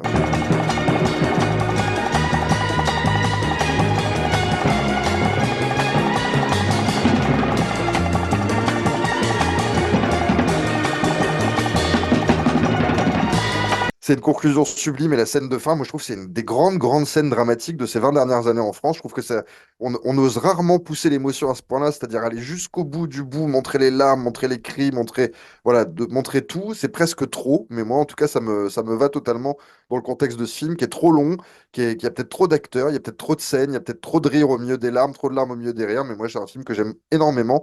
On continue avec la septième position, un autre film français. Alors là, pour le coup, celui-là, le précédent a fait 5 millions d'entrées. Celui-là, je pense qu'il n'a même pas fait 100 000. C'est une comédie signée Guillaume Niclou. Alors ça, c'est assez improbable puisque Guillaume Niclou, on l'a connu avec des polars, on l'a connu avec Une affaire privée, on l'a connu avec Le Poulpe, qui était plutôt une comédie policière. On l'avait connu avec La Clé, qui était un film très très noir. Et là, il revient avec Holiday, donc une comédie française qui se passe à huis clos dans un hôtel. Et c'est un film. Alors je sais, pareil, c'est un film qui s'est fait défoncer. J'ai été revoir sur Allociné, il a 1,9, je crois, de moyenne des gens. Et moi, c'est un film que j'ai toujours adoré. Je l'ai vu à l'époque au cinéma, j'avais hurlé de rire. Et en le revoyant à chaque fois, je ne cesse de rire. Le scénario est co-signé Guillaume Niclou, Nathalie Letros et Jean-Bernard Puy, qui est quand même le créateur du Poulpe. Donc il avait retrouvé un peu son pote du Poulpe pour refaire Holiday. Et donc c'est un film difficilement résumable. En gros, c'est Jean-Pierre Daroussin est en couple avec Judith Godrèche et a comme belle-mère, donc la mère de Judith Godrèche, c'est Balasco. Ils se retrouvent tous les trois dans un hôtel de luxe, un grand hôtel un peu voilà, relais château.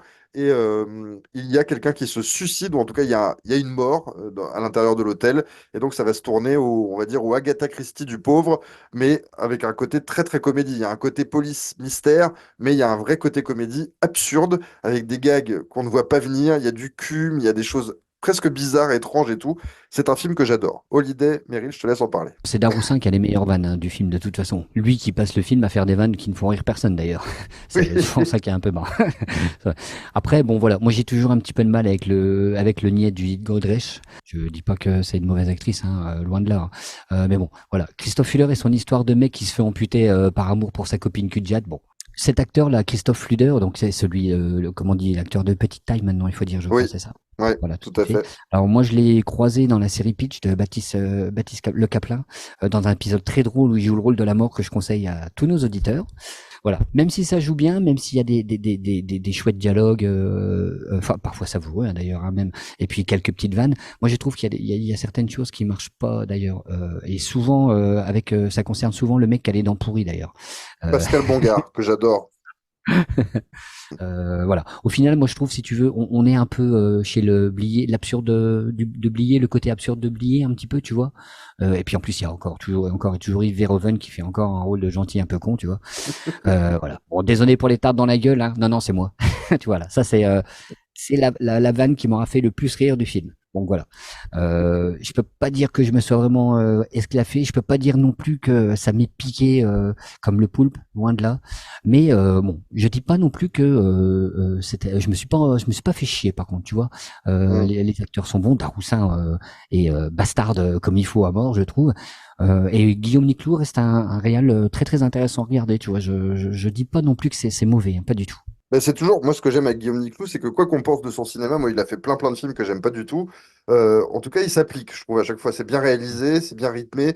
Là, il y a quand même, tu vois, il y a quand même un procédé de narration où on voit le film, ça démarre avec un peu le milieu, ça revient au début. Enfin, voilà, il y a quand même des tentatives qui sont assez rares dans le cinéma français, c'est-à-dire on tente de jouer avec la narration, on tente de jouer avec la mise en scène, on tente de faire des faux semblants narratifs et visuels. Enfin, moi, j'aime beaucoup ça. Et je trouve qu'en fait, il y a un vrai plaisir dans ce film, un truc ludique à essayer de trouver qui a fait quoi, qui était là dans la pièce, pourquoi on aurait tué cette personne-là et tout ça. Enfin, et tout ça au milieu d'une. En fait, on a l'impression que tous les locataires, tous les résidents de cet hôtel sont complètement tarés, soit dépressifs, soit malades mentaux, soit suicidaires, soit pervers. Enfin voilà, c'est quand même que des tarés qu'on a rassemblés au même endroit. Et moi, j'aime beaucoup. Enfin voilà, j'adore ce côté Agatha Christie tourné en dérision. Alors, tu as parlé de cet acteur, moi, qu'on retrouve souvent dans les films de Niclou, mais dans pas mal de films français, Pascal Bongard, qui joue Richard Ponce, et qui est quand même, voilà, ils osent faire ce gars qui est très bande dessinée, c'est-à-dire que le mec a des dents pourries, et dès qu'il parle, on entend des mouches, quoi. C'est-à-dire que c'est quand même, c'est quand même génial. Moi, il y a ce truc, à un moment où, parce qu'il y a une longue scène que je trouve absolument géniale, une longue scène de drogue ou d'alcool, en tout cas, voilà, une nuit qui va tourner à la partouze où Jean-Pierre Daroussin et Judith Godrèche sont conviés par un mec de petite taille justement dans la chambre pour faire une partouze. Et la femme de donc Godrèche s'appelle Nadine. Et Daroussin, dans un état second, lui dit: Tain, mais si on enlève le D à Nadine, ça fait naine. Voilà, moi ça me fait rire. J'aime beaucoup ce genre de blague complètement à côté de la plaque. Il y a Josiane Balasco qui tombe amoureuse d'une espèce de culturiste et qui ne fait que baiser du matin au soir avec ce nouveau gars. Enfin bref, il y a que des trucs absurdes. Et en fait, moi, ce que j'adore chez Niclou, c'est qu'il a un univers, c'est-à-dire il essaye d'emmener vers des trucs qui sont vraiment absurdes. Enfin, tu vois, le poulpe, on peut pas vraiment y croire, mais on y croit. Les films, la clé notamment avec Canet et Rochefort en méchant, c'est un peu dur à croire, mais on y croit quand même. Et je trouve qu'il emmène toujours dans des univers assez lointains, presque en décalage avec la réalité, mais en même temps réel, assez pour qu'on y croit. Donc moi, j'adore ce cinéma-là et je trouve que sa tentative de grosse comédie, en tout cas de comédie presque whodunit et comédie de boulevard, quoi, ben, ça cartonne. Donc j'ai adoré Holiday, je ne cesse de défendre ce film. Et une fois, je suis tombé sur un ami de mon père qui m'a dit, c'est une de mes comédies préférées. Je me suis dit, putain, on doit être deux en France, mais en tout cas, voilà. Je suis content de défendre Holiday, un film qui a vraiment fait très peu d'entrées, qui ne passe jamais à la télé, parce que je pense qu'il est trop bizarre, entre guillemets, pour passer en prime time. Donc voilà, Daroussin, Judith Godrèche, Balasco, un casting quand même de premier plan, mais le film est planqué. Donc voilà, jetez-vous sur Holiday, il doit exister pas cher dans les défricheurs de DVD ou bon. On a fait beaucoup de films français sur les derniers titres. On va passer à la sixième place avec un film anglais, américain-anglais, qui s'appelle Red, White and Blue. Alors c'est un film ultra obscur. Il n'est pas sorti justement en support physique en France. Moi, j'ai essayé de l'acheter par tous les moyens, mais il est qu'en zone 1, donc c'est impossible à acheter. Le film est d'un réalisateur qui s'appelle Simon Rumley, qui est un réalisateur britannique et qui l'a tourné aux États-Unis pour ce film. Et c'est un film extrêmement étrange. Alors, je sais, Meryl, je ne sais pas ton avis dessus parce que je sais que c'est le dernier film que tu as vu de la liste. Tu as galéré à le trouver. J'ai réussi à te le trouver via des liens, on va dire, un petit peu compliqués sur Internet. Il doit être tout frais dans ta tête. Alors, je te laisse en faire le pitch et je te laisse en parler en premier. Oh, le salaud, le coup Eh bas, ouais, putain. je sais que c'est pas évident. Je sais que c'est pas évident. Putain. Alors attends, parce que j'ai même pas Sans le rien nom de révéler en l'héroïne. plus, hein. Parce Ouais, qu'il y ouais. a... Attends, parce que j'ai même pas le nom de l'héroïne. Bon, je vais pas donner de nom, c'est pas grave. Je vais pas donner Voilà. d'acteur et tu vas le voir. C'est simplement l'histoire d'une jeune fille qui s'emmerde. On peut dire ça, qui s'emmerde, qui est logée gracieusement par quelqu'un et qui est dans une situation difficile parce que la personne, enfin, on a marre un peu d'elle, etc.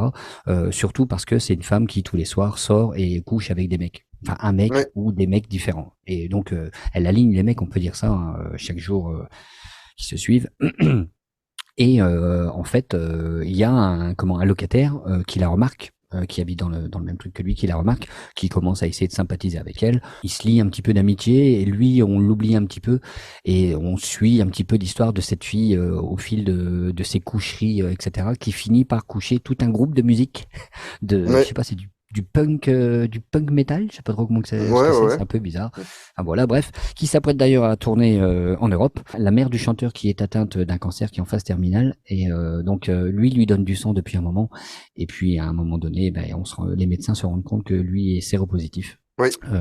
Voilà, Et donc, il transmet le. à sa mère. Et bien sûr, il commence à chercher, il annonce ça à ses potes, etc. Et il commence à chercher pour savoir comment il a pu être séropositif parce que lui était avec une fille, c'est un mec, c'est le mec, c'était plutôt le sérieux de la bande, du groupe. Et lui n'a fait un écart qu'une seule fois, c'était cette fois-là. Et puis ils finissent par se rendre compte que bah, la fille en question, c'est l'héroïne dont je n'ai pas le nom, mais voilà. Et donc, on peut dire que Arrête-toi là, parce qu'après, ça ouais, part vraiment en c'est ce que vrillage, j'allais ouais. dire. Il y a un second film qui commence à partir de là. C'est Un un film, second. ça m'a fait plaisir de t'entendre le pitcher, parce que quand on le voit, on se dit, waouh, c'est quand même ultra tordu que ça passe de ça à ça à ça à ça. C'est un film tordu, quoi qu'il arrive. Ouais, ouais, c'est un film tordu. C'est un film qui bascule. Tu vois, c'est ce que Ouais, moi je me suis dit. Parce que c'est vrai que dès le début, pardon, tu sens qu'il y a quelque chose qui va, comment dire, qui va exploser, qui va, voilà, éclater. Mais oui, c'est vraiment un film qui bascule. Et je pense que c'est ma claque du podcast, je pense, moi, ce film. Parce que c'est un mélange habile de violence qui s'affiche crescendo. Moi, j'ai commencé le film et au bout de 15 minutes, alors tu sais, t'as les baisses qui s'enchaînent, hein, on peut le dire. Et hum, il y a un moment, j'ai commencé à regarder la timeline en disant, putain, voilà, qu'est-ce que c'est que ce truc? Ça fait 1 heure que c'est comme ça. Et ça, il y avait même pas 15 minutes qui s'étaient passées, je crois. Mais tout ça pour dire que il y a vraiment une maîtrise du rythme. Quand il pense, en fait, c'est un film très dur, faut le dire, mais qui ne montre pas grand-chose.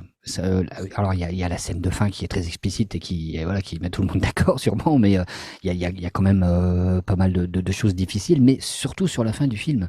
Dans la première partie, ça, enfin voilà, je trouve que c'est assez, comment on dit, tu vois. Pas caché, mais enfin voilà, c'est pas explicitement montré quoi. Et c'est bien parce que on parle vraiment d'une situation pas, je vais pas dire presque normale parce qu'on a quand même une femme une jeune fille qui se prostitue malgré tout. En tout cas, on peut rappeler ça comme ça. Mais tu vois, ça part de là. Et puis, c'est une situation avec des gens à peu près tout à fait normaux qui finit dans vraiment, enfin voilà, qui finit dans un film de Gaspard Noé, quoi, un petit peu, on peut dire ça. l'ultra-violence. Ouais, ouais. Oui, merci, l'ultra-violence, voilà. Hum. Mais voilà, je trouve que ce qui est bien, voilà, justement, c'est que il y a pas vraiment de trucs crades. Sauf à la fin du film où tu vois d'ailleurs tu vois plus l'acteur Noah Taylor qui voilà qui prend le film entre les mains et qui amène l'ultra-violence, hein, il faut bien le dire. Mais bon, Hum. moi je connaissais pas trop cet acteur, je l'avais vu seulement dans Shine. Je me rappelle avoir bien apprécié à l'époque. Je ne connaissais pas plus Amanda Fuller, je ne connaissais pas plus Mark Center, mais ils sont tous mais géniaux quoi. Enfin, je veux dire Ouais. le rôle d'Amanda Fuller, c'est enfin voilà, ça demande quand même vraiment beaucoup de dons de soi si je peux dire. Et puis Mark Center enfin voilà, je le trouve tellement beau dans une situation si, je sais pas comment dire, déchirante. Enfin voilà, c'est incroyable ce qui leur arrive et ce qui lui arrive. Moi je trouve que c'est vraiment une pépite, comme on aime le dire dans ce podcast de temps en temps. Oui, oui, c'est une pépite. En plus, bah, encore une fois, c'est un film qui a été très très peu vu. J'en ai jamais entendu parler, je t'avoue. Je ne sais même plus comment j'ai découvert ce film à l'époque. Peut-être que l'affiche m'avait dit quelque chose ou pas, mais en tout cas, je m'étais rendu dans ce film-là sans en connaître rien. Et c'est vrai que tu prends une claque sévère. Mais par contre, c'est voilà, c'est encore une fois à pas mettre devant tous les yeux.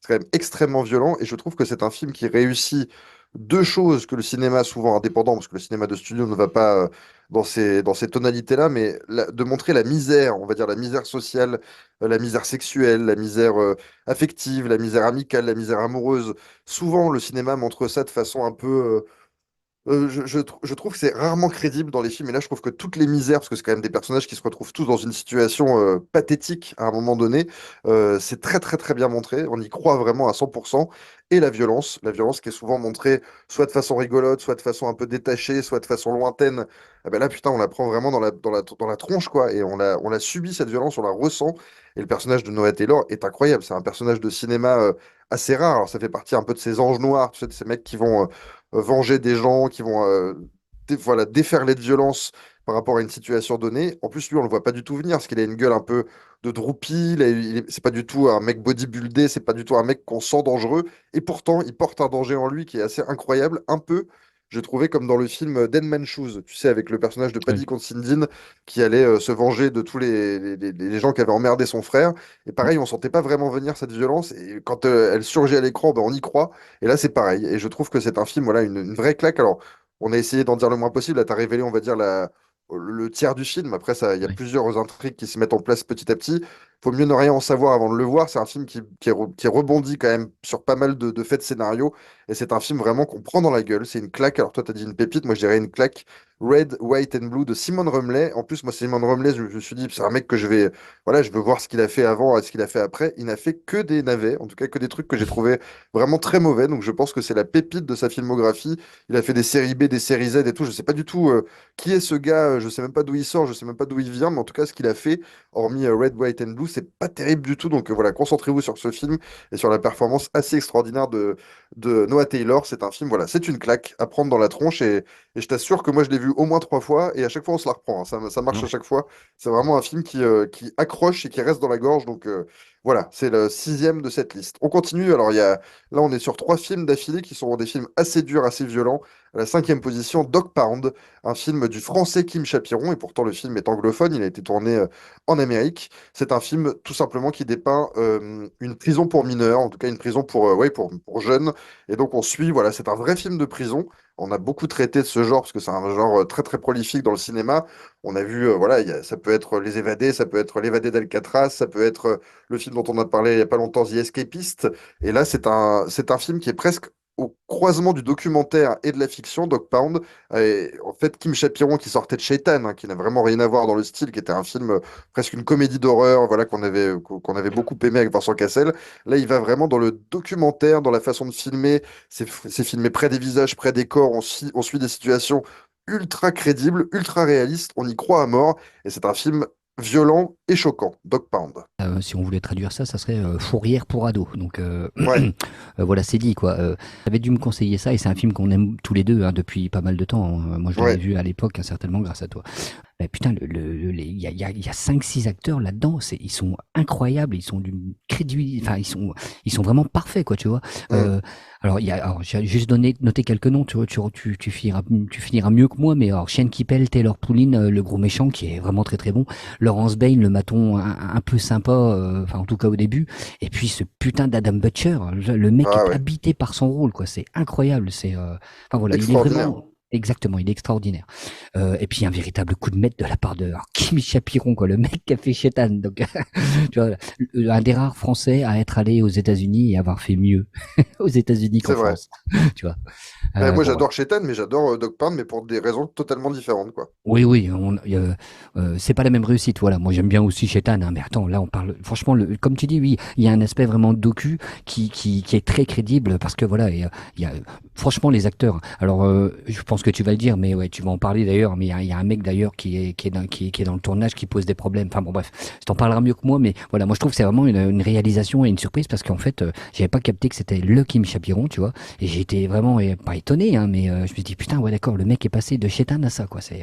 Là, il passe à un film dur, vachement il est très rythmé là par contre du coup, et intransigeant avec ses protagonistes, hein, parce que c'est le Midnight Express des années 2000, presque, j'aurais presque envie de dire, même si j'aime bien Midnight Express, mais on est dans une autre réussite quand même avec Dog Pound, moi je trouve, hein. Totalement, totalement. Alors, je connais pas l'histoire dont tu voulais parler, donc je te laisse la dire à ma Ah bah place. attends, je raconte peut-être des conneries, mais il n'y a pas un des mecs qui s'est fait virer du tournage et qui a pas fini justement, parce que Ça, lui c'est c'était vraiment c'est un bien vrai, possible parce qu'il a fait tourner plein de vrais délinquants dans le film. voilà. Je pense qu'il y en a un qui, tu sais, qui n'a pas fini. Il a fait appel à des ex-détenus, à des détenus Ouais. actuels pour faire des scènes de groupe et tout ça. Donc voilà, il y a vraiment une volonté de réalisme dans le film. Alors, ce qui est incroyable avec Kim Chapiron, moi, je sais qu'à l'époque, quand je vois Shaitan et je vois ce film-là, je me dis, Kim Chapiron va devenir l'un des réals phares des années 2010-2020, quoi. Bon, l'avenir ne nous a pas rendu justice parce qu'il a fait un film après qui est plutôt sympathique, qui s'appelle La crème de la crème, sympathique, et il a fait pour moi un ratage absolu.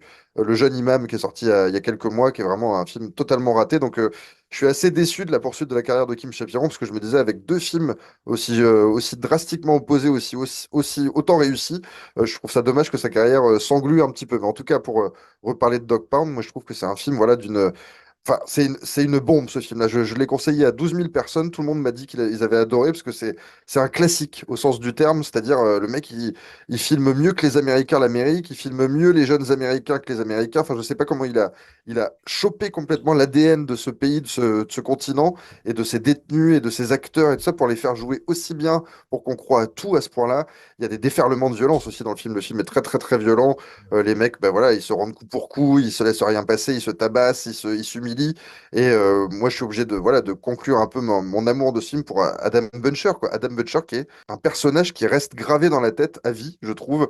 Ce type qui a les yeux injectés de violence et de haine, qui peut péter un plomb à tout moment en prenant une tasse en métal et en allant défourailler un gars.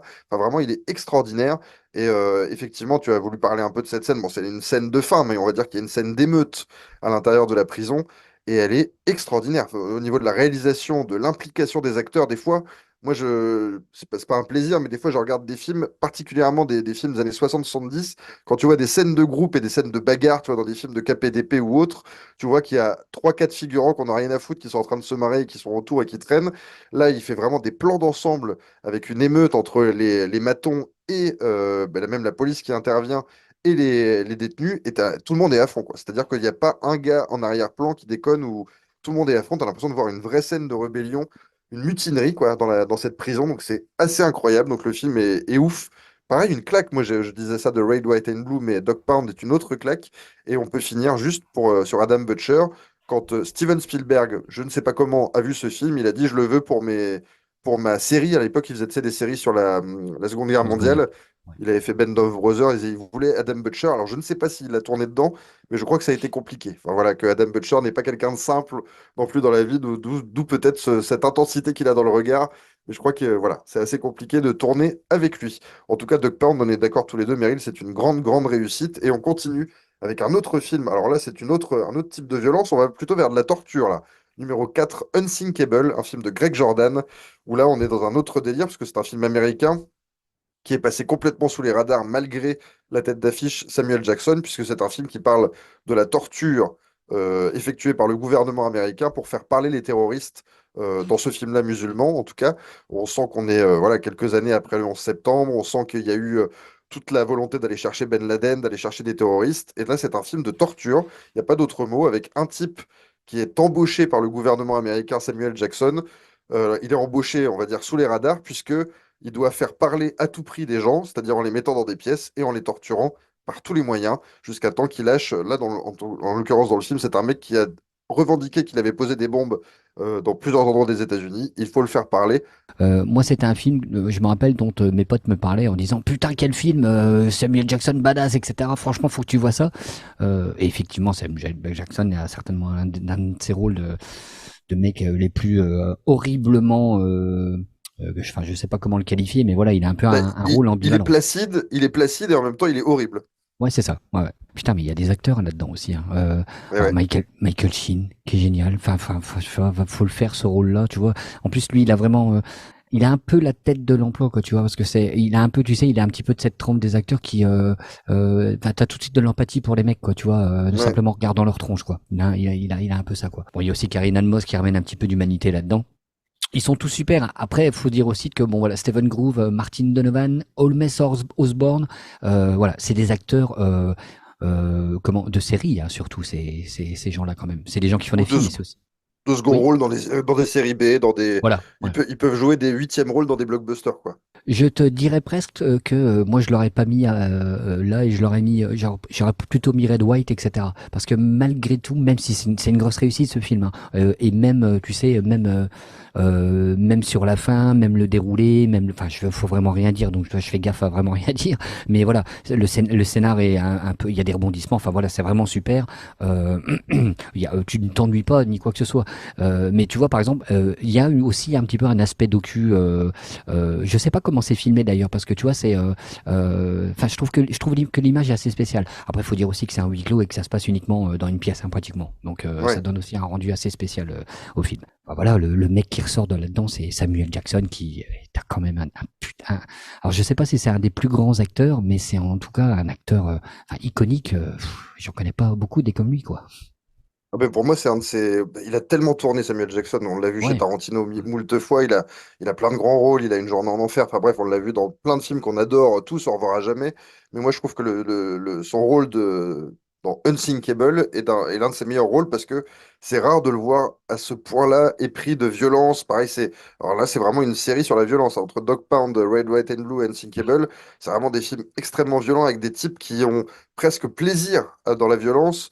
Lui, c'est un type, voilà, son métier, en fait, il est payé vraiment pour torturer des gens, pour les faire cracher leur vérité, et il utilise tous les stratagèmes, mais avec un détachement tel qu'on se dit, mais attends, ce type est un monstre, mais en l'occurrence, il a des monstres en face de lui, il a des gens qui vont mettre des bombes dans des centres commerciaux pour tuer tout le monde, et lui, on se dit, mais il est horrible de lui faire ça. Ben, c'est vraiment un film très ambivalent sur le rapport à la violence. Est-ce qu'on peut aller jusqu'à tuer une personne pour en sauver 1000? Bon, ça, c'est une des grandes questions du cinéma américain. Moi, j'adore ce film, ce duel entre Michael Sheen et Samuel Jackson. C'est vraiment un grand, grand duel d'acteurs. Et alors, tu vois, j'ai été vérifié pendant que tu parlais, le film n'est même pas sorti au cinéma aux États-Unis. Il est sorti au cinéma nulle part, sorti en DVD un peu partout. Et je pense que c'est un film, l'air de rien, même s'il a un budget de 15 millions, même s'il y a, tu vois, pas forcément des studios derrière. C'est un film qui est un peu honteux pour les États-Unis parce qu'il montre des choses que les États-Unis n'aiment pas voir d'eux-mêmes. Ça ressemble à Guantanamo, ça ressemble à tous ces trucs-là où on torture sciemment des gens sous couvert de faire la justice. Donc c'est très très compliqué pour eux de regarder ça dans le reflet du miroir. Et moi j'adore ce film parce qu'on dirait un film fait voilà, sur la bande d'arrêt d'urgence, quoi. Je trouve qu'il a rien à voir avec le système des studios. Tu l'as dit, l'image est très crue, la lumière est assez blanche. On voit des choses qu'on voit rarement. Bon, voilà, moi, je vais essayer d'éviter de parler de certaines scènes, mais on voit des choses qu'on ne voit jamais dans le cinéma américain à ce niveau-là de violence. C'est assez rare et je trouve ça vraiment très très fort et très prenant et très marquant. En plus, le film fonctionne sur un rythme de thriller. On attend qu'il y ait une révélation, on attend que le mec crache des choses. Donc, il y a un rythme effréné. Même si ça se passe dans une pièce ou deux, on ne s'ennuie pas une seconde. Et moi, j'adore ce film. Je trouve ce film complètement dingue et complètement hors des limites. Et je trouve que Samuel Jackson, même s'il a tourné dans des Marvel, dans des grosses productions et qu'il a fait son beurre là-dessus, c'est quand même un mec qui a fait ce genre de film et qui a fait aussi un film que j'aime beaucoup moins, qui est le Rules of Engagement de William Friedkin avec Tommy Lee Jones, où il jouait aussi, tu sais, un général de l'armée américaine qui devait tuer plein de civils et qui se défendait devant la justice en disant, bah oui, mais j'ai fait ça pour sauver. Donc c'est quand même des films à chaque fois très très border au niveau de la morale, et je trouve ça plutôt couillu d'un mec qui est quand même vu comme un mec très cool, qui a des bérets Kangol et qui joue dans les Tarantino, de faire ce genre de film, même si des fois on peut lui coller une étiquette un peu droitard. Ben, en tout cas, voilà, c'est des risques à prendre quand on vit à Hollywood, mais moi j'adore Unsinkable. C'est pour ça que je l'ai mis aussi haut dans le top, à la quatrième place. Meryl, on va aller vers du un petit peu plus léger, quoique, on va peut-être plus vers de l'horreur un petit peu psychologique avec le troisième, qui est un documentaire. Alors, c'est un docu-fiction qui s'appelle Catfish. Alors, déjà, est-ce que tu avais déjà entendu parler de Catfish? Est-ce que c'était ta première fois? Et est-ce que tu veux le résumé? Je te laisse faire le pitch pour celui-là.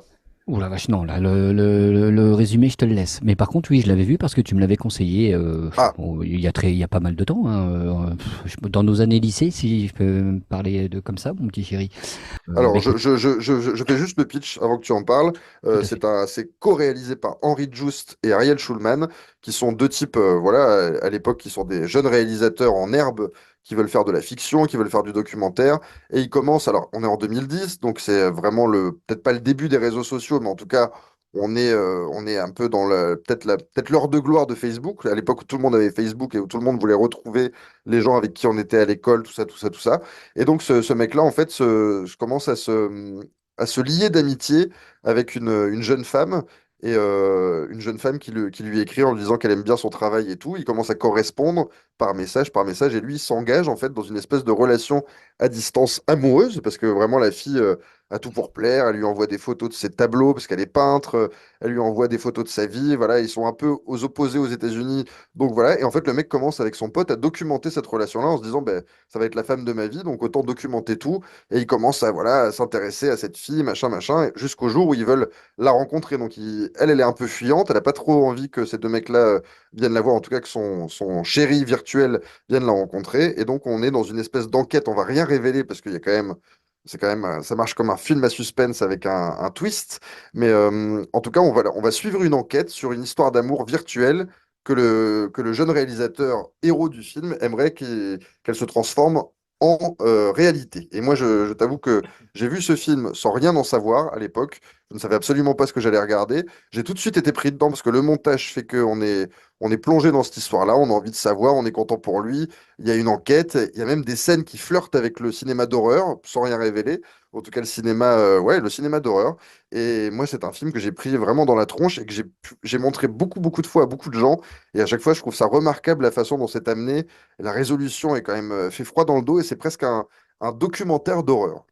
Alors je me rappelle que la première fois, j'avais vraiment apprécié, même même les passages insignifiants du film, ça me faisait marrer de voir, tu sais, lui et son pote écouter les chansons, ses chansons, et puis les chanter ensemble, tomber un peu amoureux tous les deux, hein, d'ailleurs, hein, parce que, Mm. et puis en fait j'ai trouvé ça assez long. La deuxième fois, c'est beaucoup moins plaisant. Enfin, en tout cas, quand tu sais le pitch, surtout, faut connaître un peu ce que, si tu sais le truc, finalement, l'espèce d'enquête qu'il y a autour, t'intéresse beaucoup moins. Voir ce film en 2010, c'est pas la même chose que voir ce film en 2023 finalement. Là, on est un peu à l'ère l'intelligence artificielle. On est à deux doigts de se faire, non, on le fait d'ailleurs, hein, de faire parler des acteurs ou faire parler des gens avec leur voix et on a l'impression que c'est eux alors que c'est fait par intelligence artificielle. Je trouve que le film perd un petit peu de sa superbe parce que les enjeux, un petit peu maintenant, on est 13 ans plus tard et les technologies, elles ont complètement changé.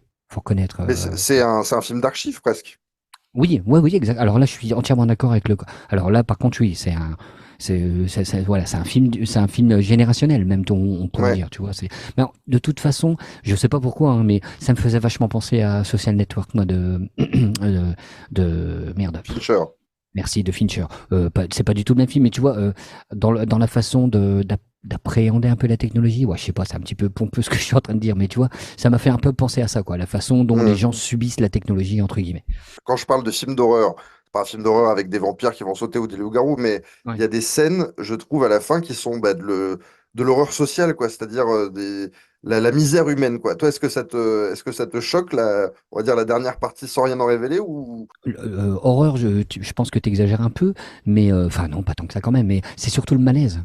Il y a Ouais. vraiment, s'il y a un malaise qui n'arrête pas de. Oui, oui, oui, là, oui, bien sûr, je suis entièrement d'accord avec toi. Moi, j'avais bien aimé à l'époque, et tu vois, je l'aime toujours bien. Hein, ce que je voulais simplement dire que c'était pour la deuxième fois, j'avais vachement ressenti ça, tu sais, alors beaucoup de longueur au démarrage, et puis qu'après, tu vois, j'avais l'impression, comme tu dis, ben voilà, c'était le témoignage d'une époque, mais aujourd'hui, ça se passerait certainement pas comme ça entre guillemets, tu vois. Mais Certainement. Mais tu sais que les deux mecs, parce que ça a été un vrai succès, ce film-là, ça a coûté ouais. 30 000 $, ça leur en a rapporté 3 millions. Donc, tu vois, finalement, leur petite histoire, elle a conquis le monde. Et ensuite, il y a MTV, où je crois que c'est MTV qui leur a proposé même de faire une série télé, c'est-à-dire une série de documentaires télé sur des gens qui ne se connaissaient pas virtuellement et qui se retrouvaient pour voir si nanana. Donc, tu vois, c'est devenu un filon, finalement, pour eux. Après, ils ont fait un peu du cinéma, de la fiction, ils ont même fait des films avec des gros budgets, ces deux réalisateurs-là. Mais en tout cas, ça leur a fait un vrai truc, Catfish est devenu leur marque un peu déposée. Et c'est vrai que moi, je trouve que t'as sûrement raison en fait dans ce que tu dis, mais en fait, moi, c'est un film que à chaque fois j'ai fait découvrir à des gens.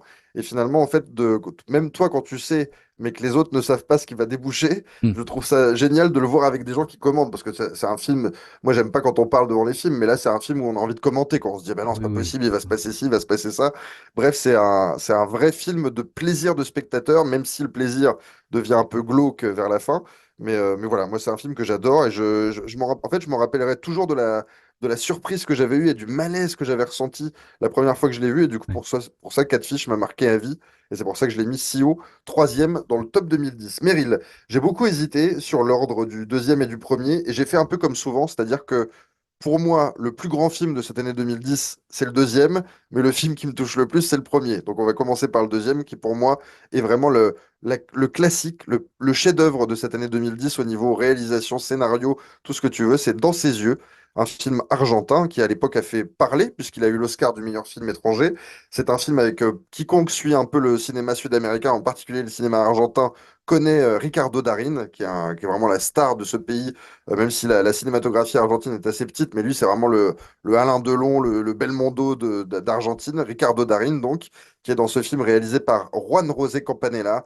Et c'est un film, alors je t'avoue que moi, la première fois, je connaissais juste le titre et l'affiche dans ses yeux avec une affiche un peu cucu kitsch. Je m'étais dit, bon, je m'en fous un peu et je vais lui rendre hommage parce que c'est Yannick Dahan, tu sais, ce critique Hmm. qui est dans la bande de Capture Mag, qui était sur Mad Movies, qui était sur Ciné Frisson à l'époque, qui en avait fait une critique dithyrambique en disant c'était vraiment un thriller extraordinaire, mais en même temps un grand film de cinéma et tout. Et j'avoue que c'est une véritable claque. Je l'ai vu beaucoup, beaucoup de fois dans ses yeux. À chaque fois, je reprends la même claque alors que je connais l'histoire presque par cœur. C'est très dur à résumer. On va dire que c'est une enquête qui se passe sur deux temporalités différentes. Ça se passe, il y a peut-être 20 ans d'écart entre les deux, quelque chose comme ça, des affaires criminelles non résolues, mais c'est aussi une histoire d'amour. C'est aussi un type qui essaye d'écrire un roman sur sa vie de policier, son histoire d'amour parce qu'il part à la retraite. Enfin bref, c'est beaucoup d'histoires. J'essaye de rien dire sur ce film, parce que c'est un film tellement passionnant au niveau du scénario que tu vois, j'aurais presque envie d'être avant la première fois que je le vois, quoi. J'ai tellement adoré le premier visionnage de ce film que voilà. Dans ses yeux, Meryl, je te laisse en parler. Ouais, je vais sûrement te décevoir énormément. Ah, Mais merde. malgré les super critiques, enfin, l'histoire ne m'a pas bouleversé parce que j'ai lu les critiques et il y a beaucoup de gens qui ont été bouleversés par l'histoire, hein, il faut le dire. Ni même le duo d'acteurs. Alors j'aime beaucoup Ricardo Darín, hein, par contre, hein, mais enfin voilà, même le duo d'acteurs et même cette séduction, voilà, tout ça, ça ne m'a pas, voilà, ça n'a pas révélé grand-chose chez moi.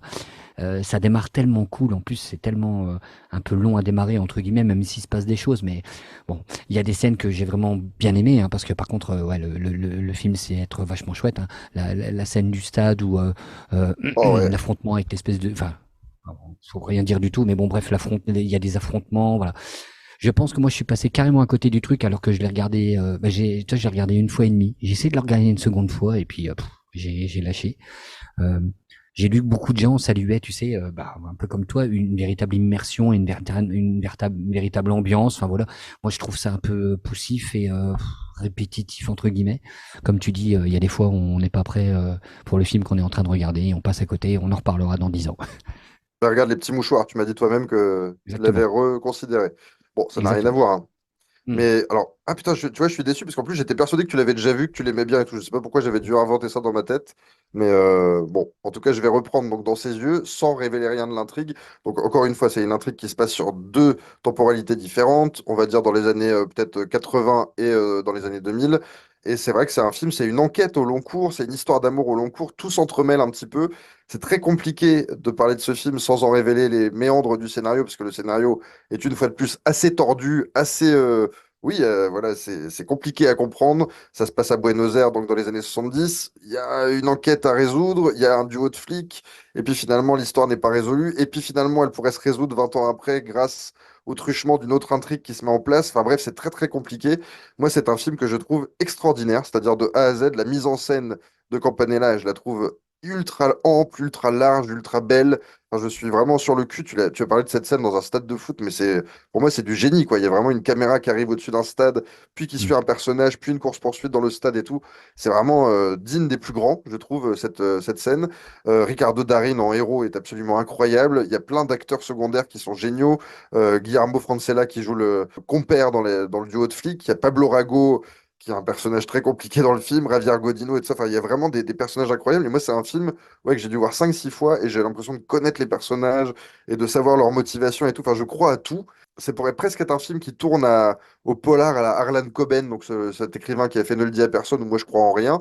Et là, pour le coup, je crois en tout, quoi. C'est-à-dire que même les trucs les rebondissements les plus compliqués, les plus tordus, j'y crois. Enfin, je crois à tout et je suis plongé dans cette histoire, plongé dans ce scénario, plongé dans ce rythme qui peut être lancinant, mais qui peut être aussi extrêmement rapide. Enfin, voilà, je crois à tout. Je trouve que c'est un classique. C'est vraiment un grand, grand, grand thriller de ces 20 dernières années. Donc voilà, jetez-vous sur Dans ses yeux si vous ne l'avez pas vu. C'est un film, alors certes, il a eu l'Oscar du meilleur film étranger, mais je trouve qu'on n'en a pas parlé tant que ça. Il y a eu un remake, parce que forcément, les Américains, quand il y a des grands scénarios et des grands films, ils en font un remake, qui est une catastrophe, avec Julia Roberts, pourtant, et Nicole Kidman. Dieu sait que le casting était 4 étoiles, mais en plus, c'est réalisé par Billy Ray, dont on a dit beaucoup de bien dans le podcast avec Agent Double et Le Mystificateur, qui était un mec vraiment dont on avait beaucoup aimé les deux premiers films. Oui. Et là, le remake, le secret de ses yeux, je crois que ça s'appelait, c'était sorti sur Netflix ou je sais plus quoi, c'était une catastrophe. Donc voilà, même comme quoi, quand on prend un excellent scénario et qu'on en fait de la merde, ça reste de la merde. Donc dans ses yeux, c'est l'original, c'est l'argentin. C'est extraordinaire. Bon, Meryl est passé à côté. Quel dommage. J'étais persuadé que tu allais me dire que tu avais adoré, mais écoute, on peut pas s'entendre sur tous les films, c'est comme ça, et ça permet au moins aux gens qui nous écoutent d'aller découvrir dans ses yeux. Meryl, du coup, on va finir sur le numéro un. Je t'ai dit, hein, pour moi, le grand chef-d'œuvre, c'était dans ses yeux, mais pour moi, la pépite absolue, le film qui joue le plus dans mon cœur, c'est le numéro un. C'est Le Nom des gens, un film de Michel Leclerc avec Jacques Gamblin et Sarah Forestier.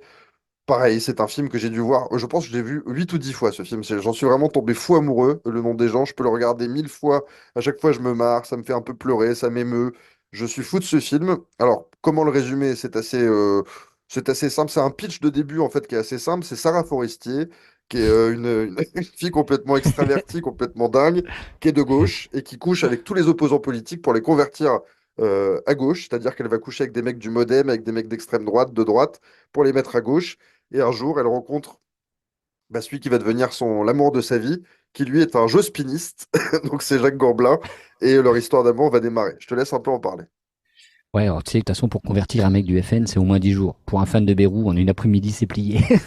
On peut dire ça pour résumer. Bah alors, tu sais, je regardais, il y a que des gens qu'on aime là-dedans. Comment veux-tu qu'on C'est n'aime pas vrai, le film de toute façon?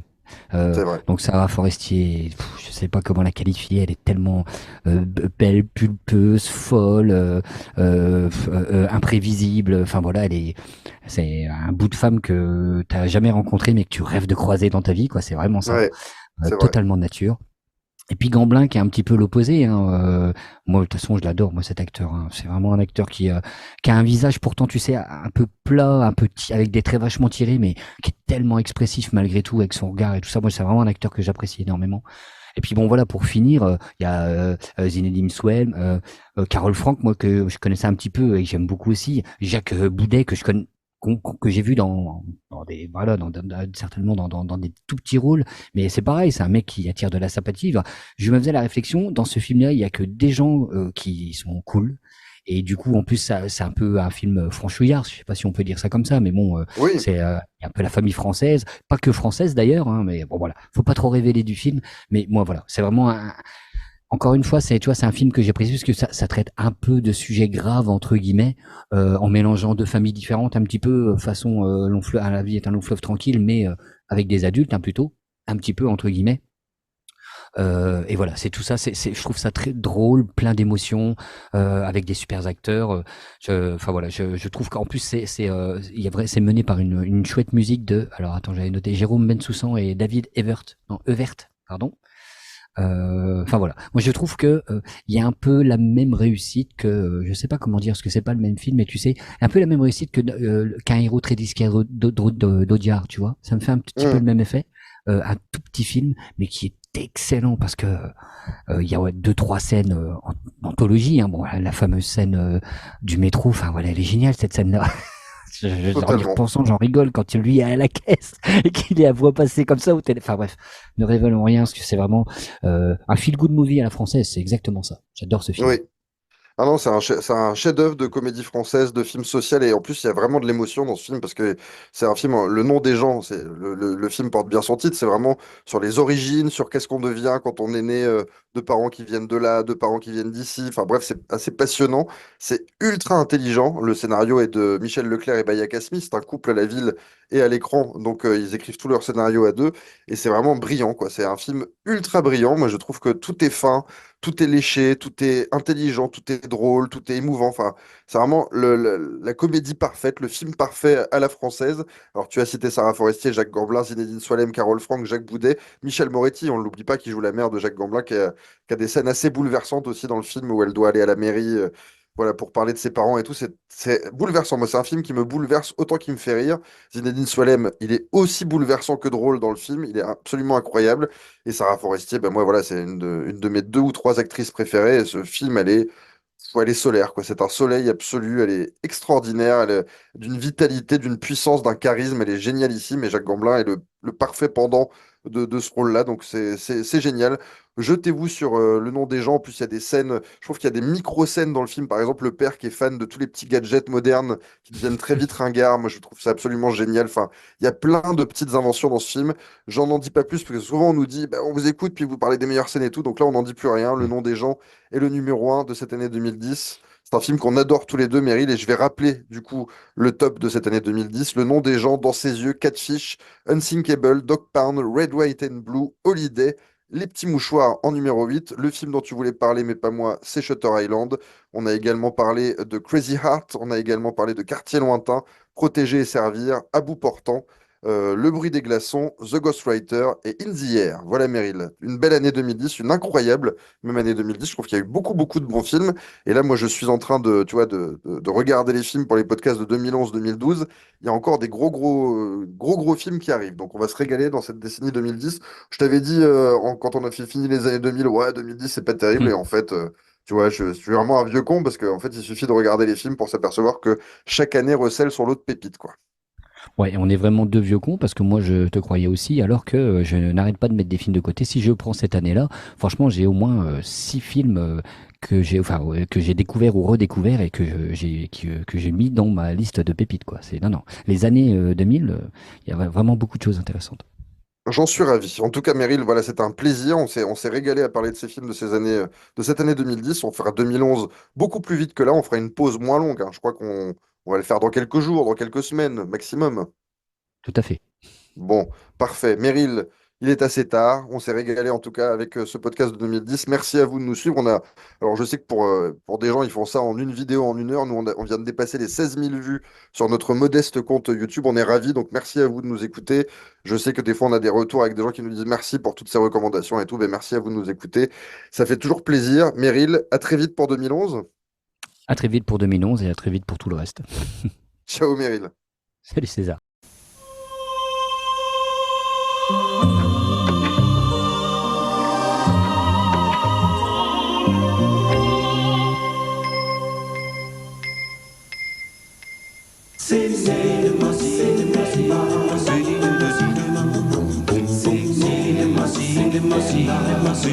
Cinema.